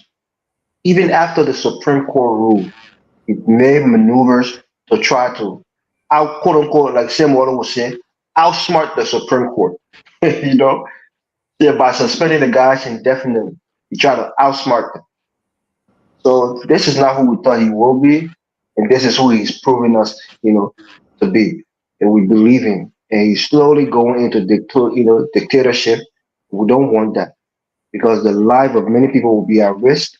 We know our people in our country, certain people in our country don't take dictatorship very well. They will rebel and may lead to widespread violence. So Dr. Wallow, you should condemn the president's action. It wasn't smart. It was it was gangsterism 101. And he should desist from it. Or else he's going to lead our country down to another dark path that we came from. So please, smart men like you should not be saying things like that. It's inciting to those, in the opposition who wants to continue to foster peace in our nation and not see people being dictators and standing there and taking it, lying down. They're going to stand up and fight against it. I can guarantee you that. Thank you. Thank you, Mr. Jamie. And one thing before I go, please let's touch before the time run out for us. Let's touch on our foreign minister situation, Yes, I'm coming finance to it minister next. situation. I think it's very important. I'm coming to it. Mr. Gay, you want to chime in? Say 30 seconds, real quick. Yeah, you know, this whole machine circumstances here that people keep talking about, the company itself is a shady company. All right. And that's one of the reasons why two factors happened with that letter that Mr. Anangwe was talking about to circumvent the circumstance of not having his minister to appear before the Senate and also, write a letter, so they can focus on the letter and whatever. The company itself was in Namibia. They were chased out of Namibia because of the shady business that they have there. We all saw the Ito and Iboma even though it was not a good deal for Liberia, but it went through the process. It went through the process. It got rectified. It is a law today in Liberia. Whether or not we like it, Ito Iboma became a law. It stayed on the books, even though the deal was a shady deal. But President Weah, to his credit, they went through the process. You have control of the Senate, Mr. President. That ministry this year also see you as their uncle. They respect you. They still come to you at night, like Nicodemus. All right? There is nothing you'll bring before the Liberian legislature that will not pass. All of your appointees got confirmed. What are you afraid of? So y'all in the United Party and think that, the president is doing a good thing, Ali will have a yellow machine. We don't have it yet. They make clear to us, it's not our machine. Even though our military are, having sleepless night to watch over a machine that do not belong to us, and we don't know how much money we're going to benefit from it. That's the problem. So, Mr. Wallow, let me say this to you. That agricultural plan is too far-fetched. Speak to economists, they will tell you. Somebody who work on the Kofi Annan agricultural plan have already said that thing is too far-fetched. It is feasible, but not in 6 years. Thank you. Dr. Booty, we go into our next topic here, but I'm saying this to you because a friend of mine who was in opposition, and I'm going to call his name because I told him I was going to take him to task, Aziva Tukba. We're all here talking about corruption, talking about everything else. I was surprised last week for my friend and critic of corruption to defend the Boaka government. Say, yeah, there's a lot of stealing going on, but they can't finish, they can't deplete the coffer within 6 months. That's a lie, even though they're stealing. Can you imagine? Only now for Spoon Weatherspoon on Sunday to take him to task. Welcome back, Mr. Ava Tukba, and thank you for the consultant agreement that you just got with Water and Sewer with Mo Ali. So you see why when you and I go to Liberia, you say you Dr. Booty, or you got master's degree, you Namwe, or you got bachelor's degree. Oh, they're working with a PhD. They're not kind of the country here to can do more damage than good. You see what we are talking about? A friend of mine who were on this platform for almost 3 years. Talking corruption, everything. And we talk about things that we didn't even have any proof of. This one is blatant. And the man said, yeah, they have done a lot of stealing, but I don't like Jerome when you say they're going to steal the whole country in 6 months. They behave only 6 months. Yeah, they're stealing, but it's not. They're not going to steal everything. Dr. Booty, before we go to the next one, what is wrong with us? Is it us? Is it something in the air? Is it in the water? Or why when we leave from we get down all of a sudden? I don't know what to say. Dr. Booty talking about you know. Let me just knock on Mr. Gate too quickly, because the example he gave, I think, was the wrong one. Trying to say to Mr. Wallow that you can't, his analogy that, oh well, the thing is already here, so this and that.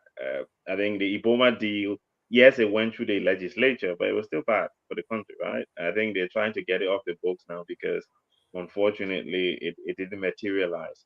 But just to answer your point quickly, because I know Mr. Morris wants us to move on, and I want us to move on as well to the next topic. I don't know. I think that's the answer to your question. I honestly don't know, because the problem is, it's not just that when people leave the diaspora who are supposed to have experience of a better system and be able to do things better when they get to Liberia, we actually go there and become worse than the people on the ground. Right. And that is the worrying thing, because we you think that, okay, living in these systems, understanding how these systems work, maybe we will take some of the good things and go and implement, but we go there, we're 3, 4, 5, 6 times more corrupt than the people on the ground. So I honestly don't know. I'm not surprised that most of the guys who we call friends, who were in opposition when President Weah was in power, who were criticizing him, and now part of the Unity Party-led government and doing worse things, right? And saying nothing when this president is doing the things that he's doing. I'm not surprised, because you could clearly see that all of these individuals were only saying these things because they're sycophants. That's pretty much what they were. They were complaining about President Weah because they were hoping that they will come into power and they will come and do the exact same thing or even worse than they were accusing people of. So at the end of the day, I'm not surprised. I don't know why people do this, but sometimes when we go in, we do it worse than the people on the ground. And how we deal with it, I honestly don't know. Maybe we need to send Mr. Morris and Mr. Gay there. Maybe they will try and do a better job. Great. Ladies and gentlemen, welcome to the show. We are having a great time here. We want to say congratulations to Spain for winning. I will be sitting right here in my office. I will be waiting for the Copa America. I'm going for Colombia. I'm going with the underdog. I like Colombia, and I hope they take it. Now, ladies and gentlemen, there's something wrong with Mr. Kamara. Mr. Kamara, on this show, Mr. Kamara served as Finance Minister under Ellen Johnson Sirleaf the last 18 months. And he bears the dubious record of having the greatest shortfall in Liberian finance. Call it man full name before people be confusing with Aliyu Kamara, who served as a panelist on this platform. Aliyu Kamara. The name is Boyka Kamara. Boyma Kamara, not Aliyu Kamara. Boyma Kamara. Okay, ladies and gentlemen, it is not Aliyu Kamara. I forgot we had another Kamara on here. In fact, Kamara just text me. Yeah, Aliyu just texted me that I can't make it today. I said, I know you were not going to make it. And sooner or later, you ain't going to make it. Because that's how it is. The fire is too much. But Boyma Kamara was a Minister of Finance for 18 months. He had a dubious record of having the largest shortfall, $42.5 million shortfall. In 1 year. And the folks on here said, on Focus on Liberia, other show, they said, you have to give him credit. He was only there for 18 months. Mr. Gamer, let's not make the topic about that. Let's talk about his health issues. No, listen to this, guys. Now he came back. He stays on 6 months. Some people are now saying the man is sick. Some people say the man said, I was sick, but I'm well. And Waka said, no, you sleep too much, you sick. Mr. Gamer, don't make fun of it. This is a touchy issue, seriously. Listen to this. So Boyma came out now in another forum. He now wants to be an activist for mental health. Mr. Morris, talk to me. This one, from witchcraft to incompetence to embezzlement, and now an advocate. Talk to me about this one. I don't know how to talk about this one. Mr. Gator, I'm disappointed in you. Don't do that. Look, I have a close. Hold on now. I have a close friend who suffers from mental health issues, and sometimes these people can be the brightest people you know.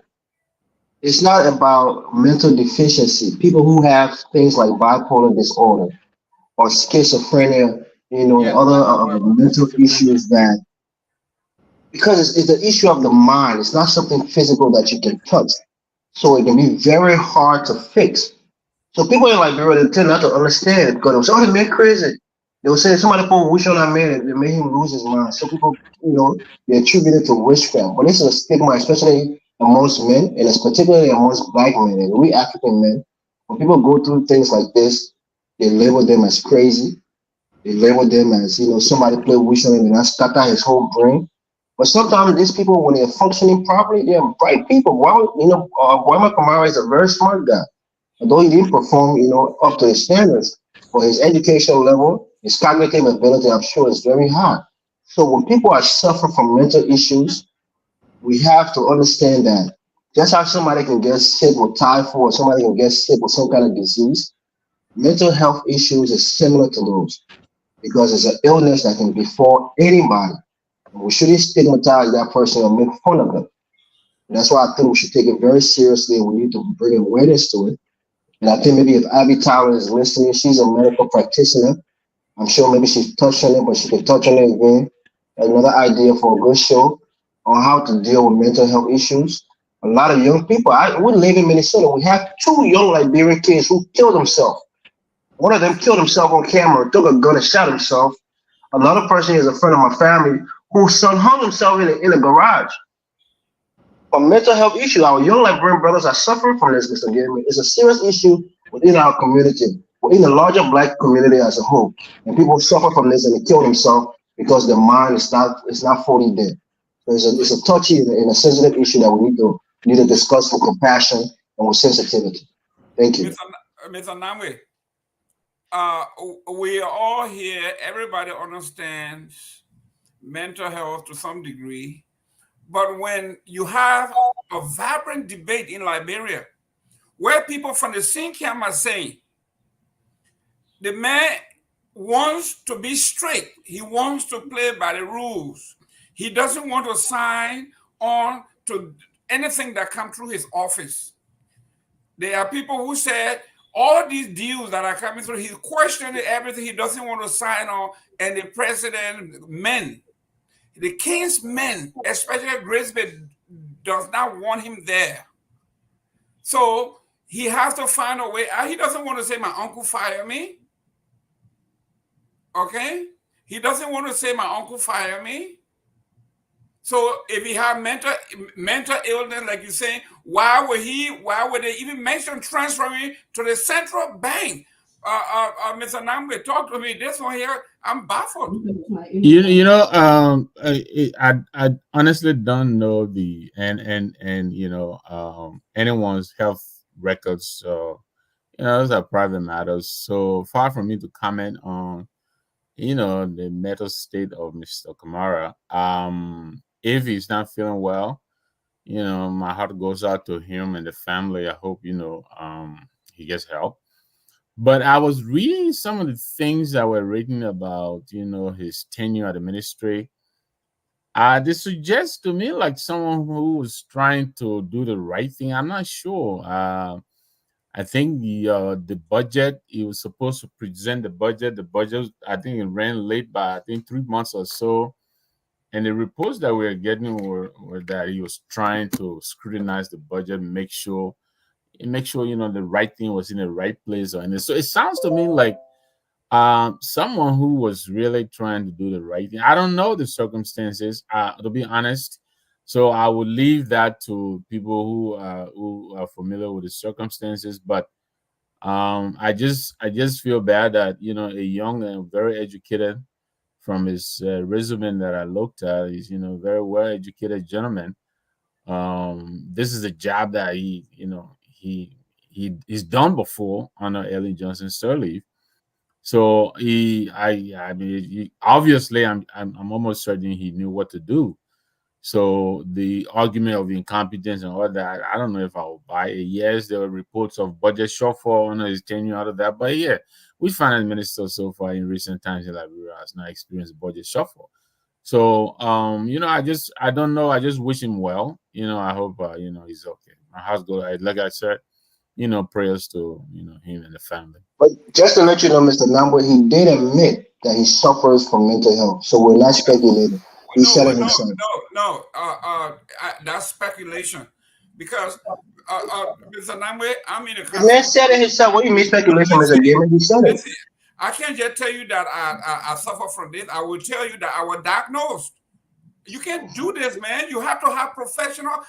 I agree with you. You can diagnose yourself. I was diagnosed with cancer. I was diagnosed with what kind of cancer? Mental health is a broad field. Mental health in which area? There's so many of it. Some politicians are saying there was a big discrepancy between the proposed budget that was submitted, in which President Walker went on national TV and said he reduced his salary. And then when he's saying he said that to escape being fired. You think of all the things he can find excuses for, you put on mental health? Not being fired. He giving the president a pass. Come on. Okay, Dr. Booty. This man submitted a proposed budget in which the president went on national TV and said, I reduced my salary by 40%. In 3 months, after that budget was signed, when the budget went to the president and came back, the president had actually increased his salary to $3 million and increased the legislature's pay by $49 million against the will of the man who is actually running the budget Who is cutting the check? Who knows the money is not there? The money has to be raised. We have other areas that we promised in, and they wanted him out. And how do you leave and make your uncle feel good? You say, you know, I'm not well, but he didn't quote any source. He didn't say that I went to the hospital, I was diagnosed with schizophrenia or this and nothing. He just said I'm not going to be. But then he didn't say don't send me to the central bank. Go ahead. Well, there are a couple of things I'll touch on. Right, I think the first one is when it comes to mental health, all of us can suffer kind of mental health concerns from time. So basically, you have the mental health spectrum, and all of us move along that spectrum on a daily basis, right? So most of us start closer to the left, you know, but there are things that happen during the day that spark you, and you move towards the middle and towards the right. For people who go further towards the right, then obviously medically, they need the kind of treatment and support to be able to deal, because they can't handle. Most of us, you're in a bad mood, you can manage, you have your coping mechanisms, right? So that's why you're not further to the center. But those who can't will need, and I think Mr. Gaiman, that's where you're coming in terms of if he has that, then obviously there has to be a medical diagnosis, right? He can't diagnose himself as having gone as far to the right of the spectrum as he might be claiming that he is.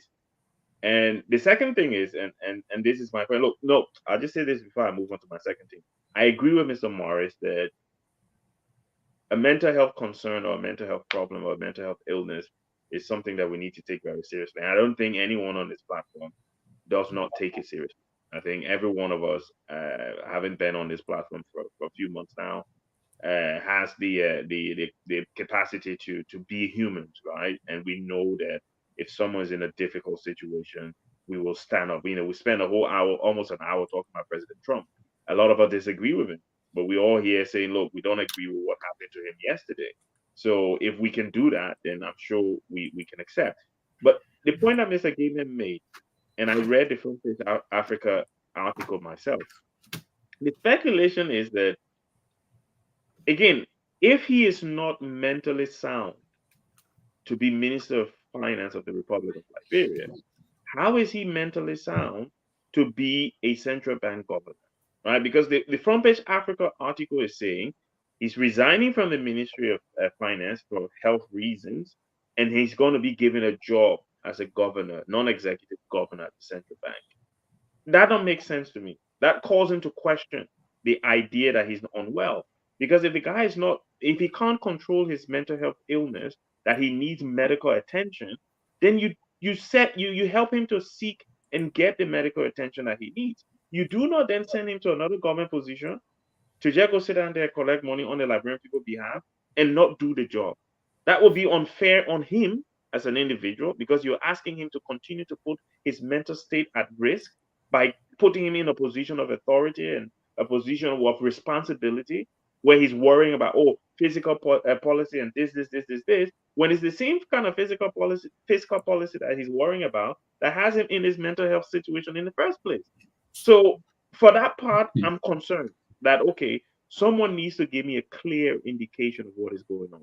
Either there is a medical report to say that our honorable brother is unwell, hence he's resigning, and then the president cannot, in any good faith, put him in another position of authority and responsibility that will even have more impact on his mental health.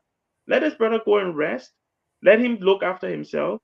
Let him take care of his mental health so that he doesn't break down and something unfortunately happen to him. Thank you. Dr. Booty, one second, Mr. Gaiman. I would agree with you, Dr. Booty, but with one caveat. You read it and you read it well. He said he will be a non-executive member. Although I don't think it's the right thing. Hold on now. Responsibilities, right? Right. That Although I will don't have think, an impact on his mental capacity. right. Although I don't think he should be working. If he truly suffers from mental, health issue, he should probably go and get some help. But the point that you're making, or executive, person is making the decisions. He's the one that's making the decision. When you're in a non-executive position, there's somebody above you who will be making that final decision.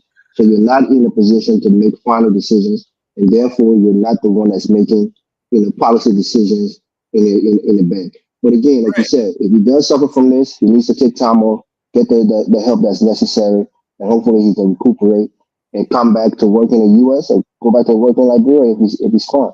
Mental health is not because you have it, for a time, means you have it forever. Sometimes people can get cured from it. Sometimes it's a seasonal thing. So let's be guys. aware of what it is. Sorry, Thank you very much. We got no time. 1 minute, guys. 1 minute. I'm coming to you. Just 10 seconds, right? A non-executive director has the legal duties and responsibilities, and they are liable for decisions taken by the organization, right? So it's not because they're not executive, because it's not, they still are legally liable. So it will still have an impact on his mental health. Ladies and gentlemen, thank you very much. Let's go to the last piece here. Is it the second? Is it the second half? Mr. Gay. Assassination. Mr. Gay. Yeah. The former president returns to a spontaneous rousing welcome to Liberia.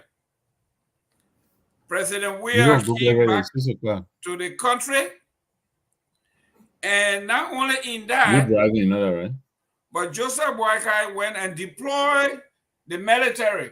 No. You need to. You got your mic on. Hey, your mic is you gotta on. mute yourself, Mr. Langway. I apologize, gentlemen. Yeah, I'll leave a woman alone. Let her drive. We hear all your listeners, though. President Weah returned to the country yesterday, but something strange happened while the country was jubilant. The president deployed the AFL. So, unbelievable happening in Liberia. What does this say about us? Okay? What does this say about where the country is politically? Mr. Gay, you took a first shot at it. Look, Mr. Gaiman, that was not a good scene for Liberia, for the country that came from war, seeing military men, in a full gear, at the airport. That was not a good scene. What you really imagine what they blowing home non-stop? But let me say this, right? For people to overlook what happened during the election, look, President Boakai did not win by 1 percentage point. He won by less than 1 percentage point. People have to remember this. The country is split in the middle. This is serious.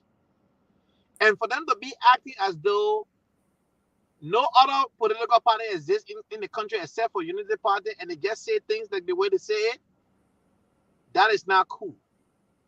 They need to govern. They need to get out of the campaign mode. CDC used to do the same thing. They act like they are in the opposition.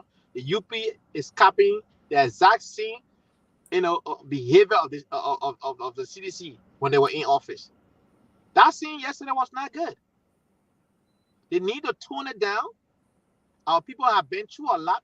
Nobody want to come, to the country for over a decade of being away, and your first time coming back to the country because President Weah was not the only person that came to the airport. There are some people, it was their very first time going back to Liberia. And the first thing they saw are men and women. Is that what they want to see? I don't think that was a good image for Liberia yesterday. It sends a very bad tone. It sends a very bad message. I mean, we can do better than this. Coordinate the things, tune down everything. When you're in leadership, and to her credit, Madame Sally, when the protester was protesting, and Toa said, "Oh, we need to talk," she got up from her car and walked to them and said, "Listen, y'all come to my office. Let's talk. Let's have a talk. Let's talk. Let's dialogue." And many of these guys, when they went, some of them were intimidated. They couldn't even say what they want to say again. Right? They make all that noise. They're right in front of the president. The president said, "Well, hold no problem."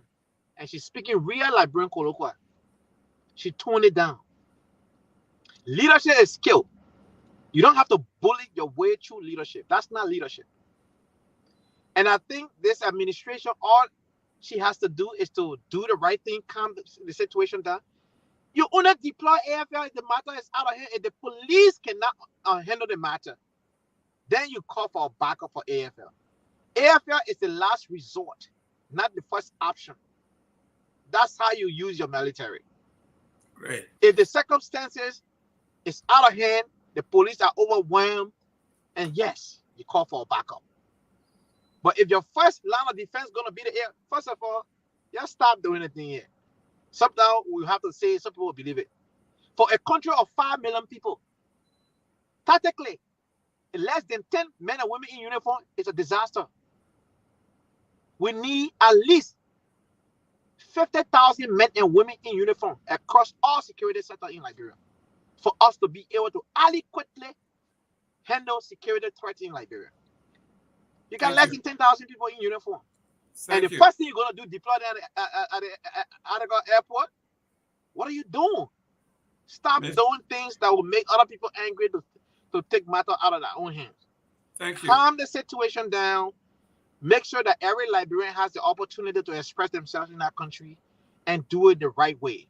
That's one of the reasons why we keep telling you to do things the right way.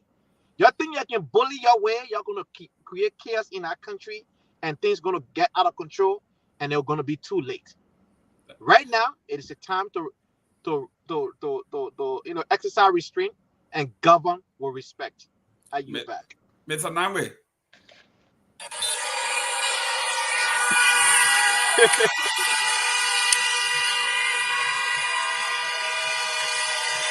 Yeah. So yeah, let me apologize for the hot mic. We're getting ready for a meeting here, and so but listen, first of all, on the IVR incident, I didn't have a chance to come real quickly. I think we shouldn't. I think we should not get in the habit of shaming people who are willing to contribute, to help the government. Asituba is a well-trained guy. I didn't listen to the comments that Mr. Gaiman attributed to him about, people not depleting the coffers within 6 months. If he did say that, that's unfortunate.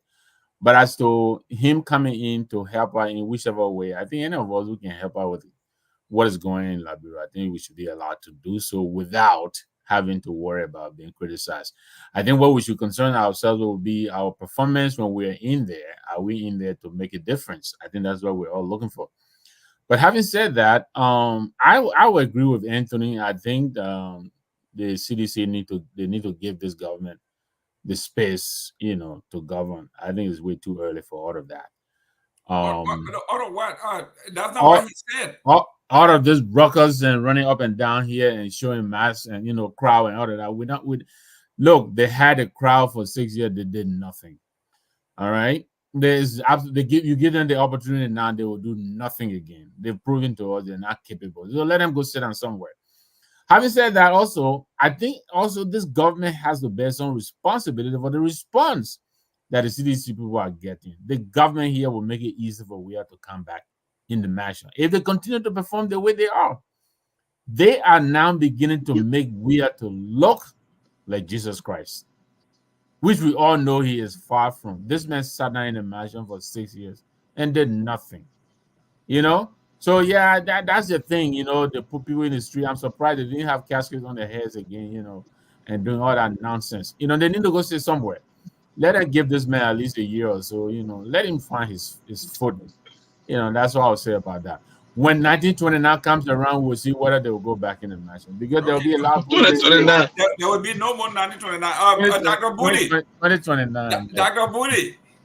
Here, this man is saying exactly what Alva Tukpa said. Listen, it's just 6 months. 6 months still is not much. Get out of here. They steal for the 2 years. Then you start talking.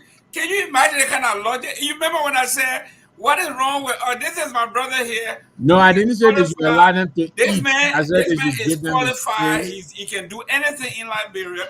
And I think they should call on him if they are willing. Like I've said, right? Dr. Booty, you, myself, everybody's included.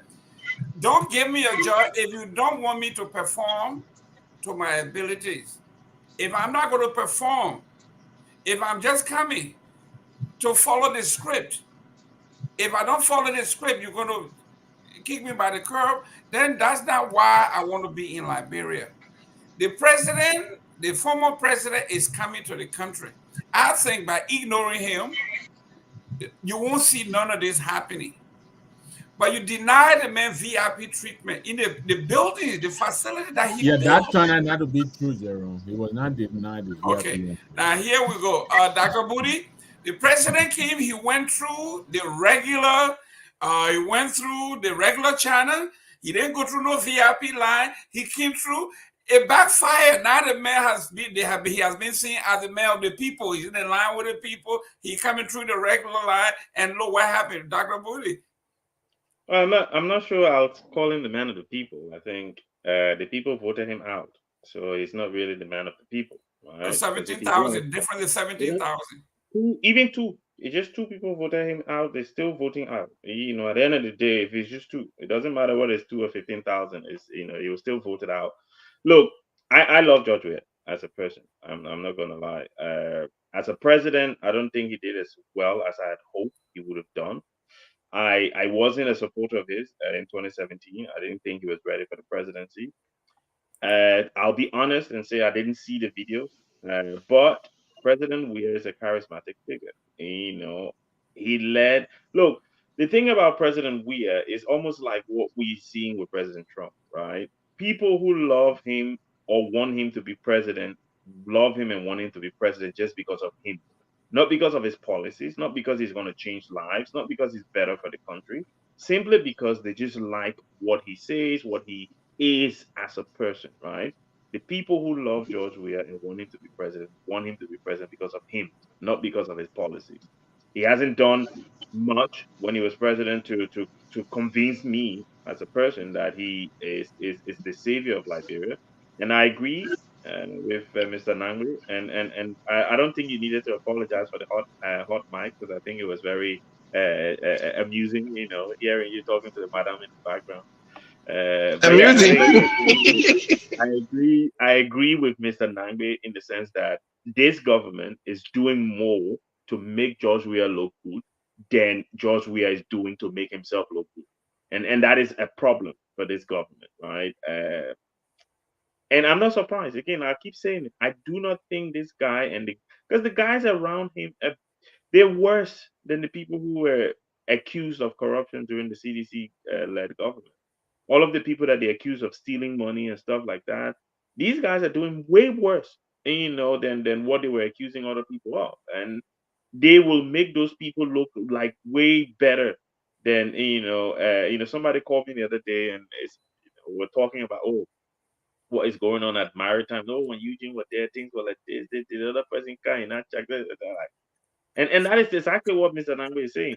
They will make the guys look good. And President Weah, if he wants, could basically walk back into the mansion in 2029. Right? Great. Mr. Morris, real quick here. I just, this other logic, I don't get it when Victor Nangwe say the man should stay. He shouldn't go to Liberia. He should be in exile. He shouldn't come and get a government at least a year or two to get their footing. So the president shouldn't come to Liberia because no, I'm saying let him not try to make the country ungovernable. Give the man how? Honestly, I only heard about the video as Dr. Booty said. I didn't see it, but I've heard people talk about crowds in the streets and all of that. And that's the point I'm making, we don't want to.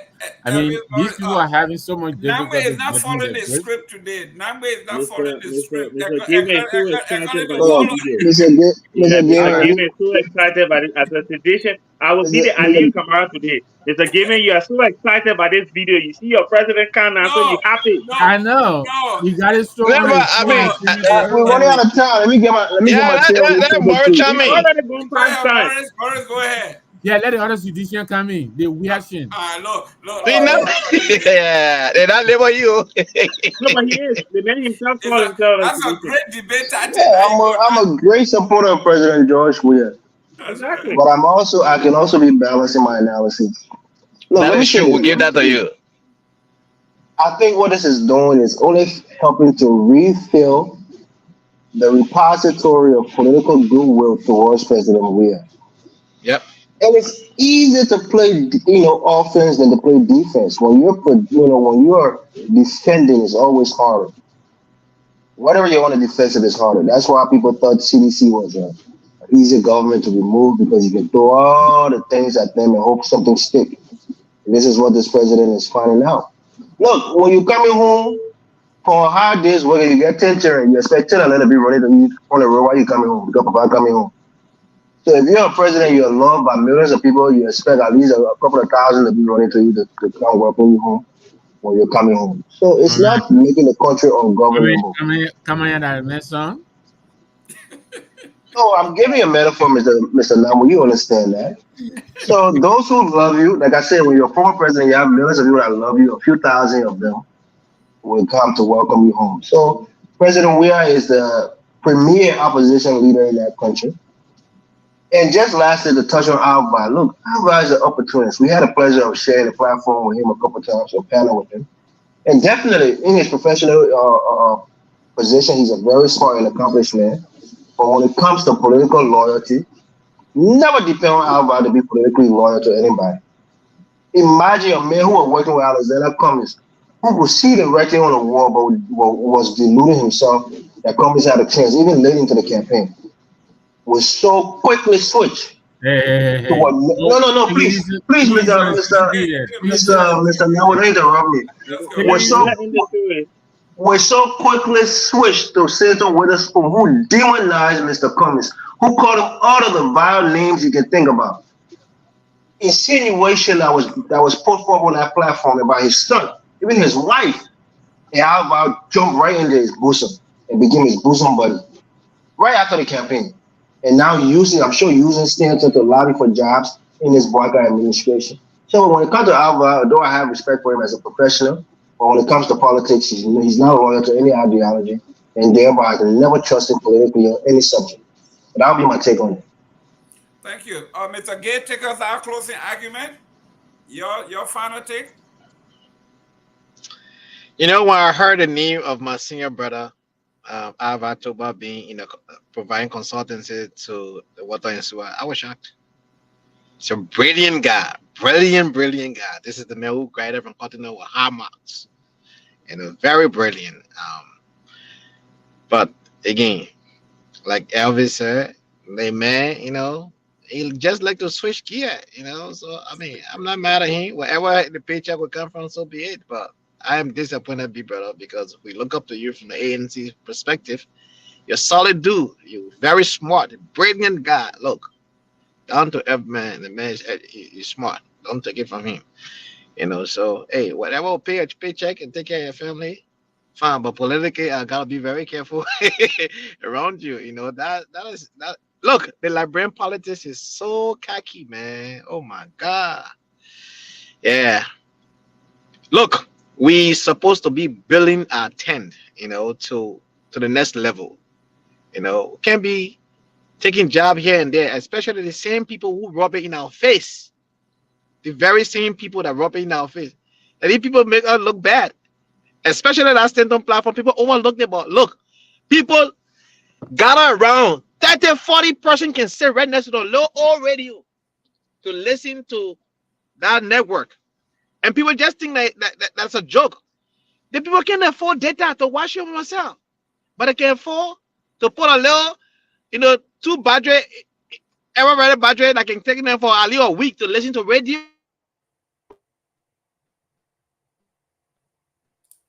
Okay, Dr. Booty, you're closing. I think Mr. Gay trying to read. Okay, he's out. Well, I think, look, it's been a good show. Even though you guys tried to bully me most of the night, but I think I stood my ground. Man, you see a ground. I am feeling looking with somebody so somber and styrofoam. I stay your ground. Because even trying now, but I'm still pushing back. I see you weapon your eyes, Jerome. Leave me alone. My Spanish, gracias. President, Is that good? Mr. Given, you're supposed to be the host, so you should be protecting me when people are trying to Is interrupt. it gracias? Is that you see it? Gracias. Let me say la bro, la good Spanish there, la good Spanish. Good Spanish. You're supposed to be protecting me, and I don't feel protected. Where's Mr. Kamara?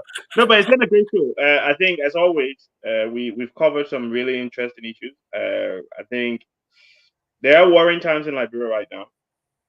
And it's not, we're not exaggerating or trying to, scare people or scaremonger or anything like that.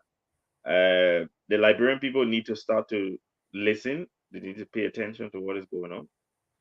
This is their fight as much as it's ours, but it's their fight. They're on the ground. They're getting a direct impact of what is going on. We indirectly are impacted, but they're getting a direct impact. They need to stand up. They need to speak out. And that way, some of the things that we're saying will make more sense to the people in the diaspora because they can see that the people on the ground are aligning with the conversations that we're having. But once again, it's been great being here today. Unfortunately, we didn't get what we wanted. I was hoping that we won, but we moved. And thank you guys very much for tonight. That's beautiful. Number 2, you are the first loser. It's all right. Go ahead, Dr. Nangwe. No, that's Dr. Booty. This is Mr. Nangwe. Mr. Nangwe. Yeah. I mean, my consolation, my dear brother. But I suppose, next time you guys will do better. But listen, let me say this. What I said about the CDC and their, rebel rousing, whatever they're doing. Look, as an opposition, you put out alternative policies, solutions. You don't take the streets and make the country ungovernable. That's not opposition. You understand me? That doesn't help. And that's the point I'm making. If they feel this government is not doing what they were doing or they think is better, let them advance solution. Call a roundtable, call a press conference, tell us what it is that you could do or this government could do better. That's the point I'm making. But having said that, we all here, I mean, a number of us here have said this government, is really, really struggling finding its way. And I can tell you, if they don't hurry up and find their way, you will see more of what we saw over the weekend coming from the CDC. Other people will join the fray very soon, and they will lose their grip on governance. They need to hurry up. Now, also, I said here, Liberia belongs to all of us, and I think it's a mistake when a government is in office, whether we're friendly to the government or not, to wish them all the wrong, all the bad. I think if there are Liberians who are around who are capable and they think they can make a difference, I think they should jump in there and help out. And so if Alva feels he's going in there to help more Ali at Water and Seawall, and make things better, I don't think I don't think that's reason enough for us to begin to castigate him. I think let's see what he does when he's in there. And then we can ask him, what is it that you're doing in there? Why did you come in here? What did you come to do? But to prejudge him, I think is a mistake. The government of Liberia belongs to all of us, right? It may be a Unity Party led. Mr. Nangwe, I won't be not laughing in the background to be on a consultancy. No, I'm not. Mr. Nangwe, let me tell you something. The reason me I would tell you, when UPP has been in opposition like forever, even when the government, Matthews and others, they will make proposals to the government. Your job is to make the government do better. It's not to shy away or to shun them. No, that's not the point. Because if they do badly, the country suffers. All of us suffer. That is my point. Whatever I've said, whatever he said about this government, I think if he has an opportunity to go and help out, I think we should let him go and do so. Thank you for the show. Yeah, Mr. Nangwe, I would be the first to tell you that if the government does well, I will sit here and praise them. And one of the reasons that we have always been critical is Alva Tokma has done a lot of paperwork on agriculture and aquaculture and agribusiness. And if it's not agriculture or the fishery or those areas, and you send him to water and sewer, okay? To me, if the mismatches that you are just telling someone, okay, you are opposition, come here and get small thing. But it would behoove me to take this man and say, you will perform best. You have done a lot of papers. You have presented things. You have different models. Go to agriculture and boost our folks there. But if you take me and send me over to water and sewer where I have no idea, I'm going to consult. What is it I'm going to do? Anyway, I don't disagree with you, Jerome. But yes, listen, yes, first of but all, I don't want we this. don't, I don't know want. what he's doing there. If he's a good manager, you can provide good consultancy on management. You don't have to be Okay. an agriculturist to advise. I met Potito, aka brother, so you know what it means. Okay, I see. Ladies and gentlemen, Dr. Booty and Mr. Nangwe, next Sunday, we have to discuss the new city that my senator for Grand Bassa County put forth. Let us do some work on a little digging. What countries have done it? How long did it take? What did it cost? What it takes to build a new city, so we can begin the real discussion next Sunday. Ladies and gentlemen, thank you for tuning in. We ran over a little time because of this, the political stability in our country here. It is concerning. I know we say focus on Liberia, but what's affecting America? They say when America sneezes, Liberia just doesn't catch a cold. We are sick, seriously sick. Let Mr. Morris.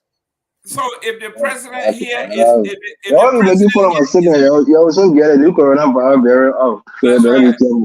if the president here, anything that happens here, somebody may want to imitate in Liberia. Ladies and gentlemen, thank you for tuning in. Mr. Namwe, thank you very much. Dr. Booty, thank you. Go take 2 shots of cognac and you'll be fine. You will sleep through it. Ladies and gentlemen, thank you. As always, we say we are all Liberian, and you know we live together. We will work it out. There is no reason why anybody should wish the new administration ill will. But if you are not chasing people out of their jobs, if you are not mad or witch hunting, if you're not circumventing the Constitution, the Supreme Court of all, you are putting them, kicking them by the side and bringing people in with not work. But either way, we are all Liberians. We are Liberians.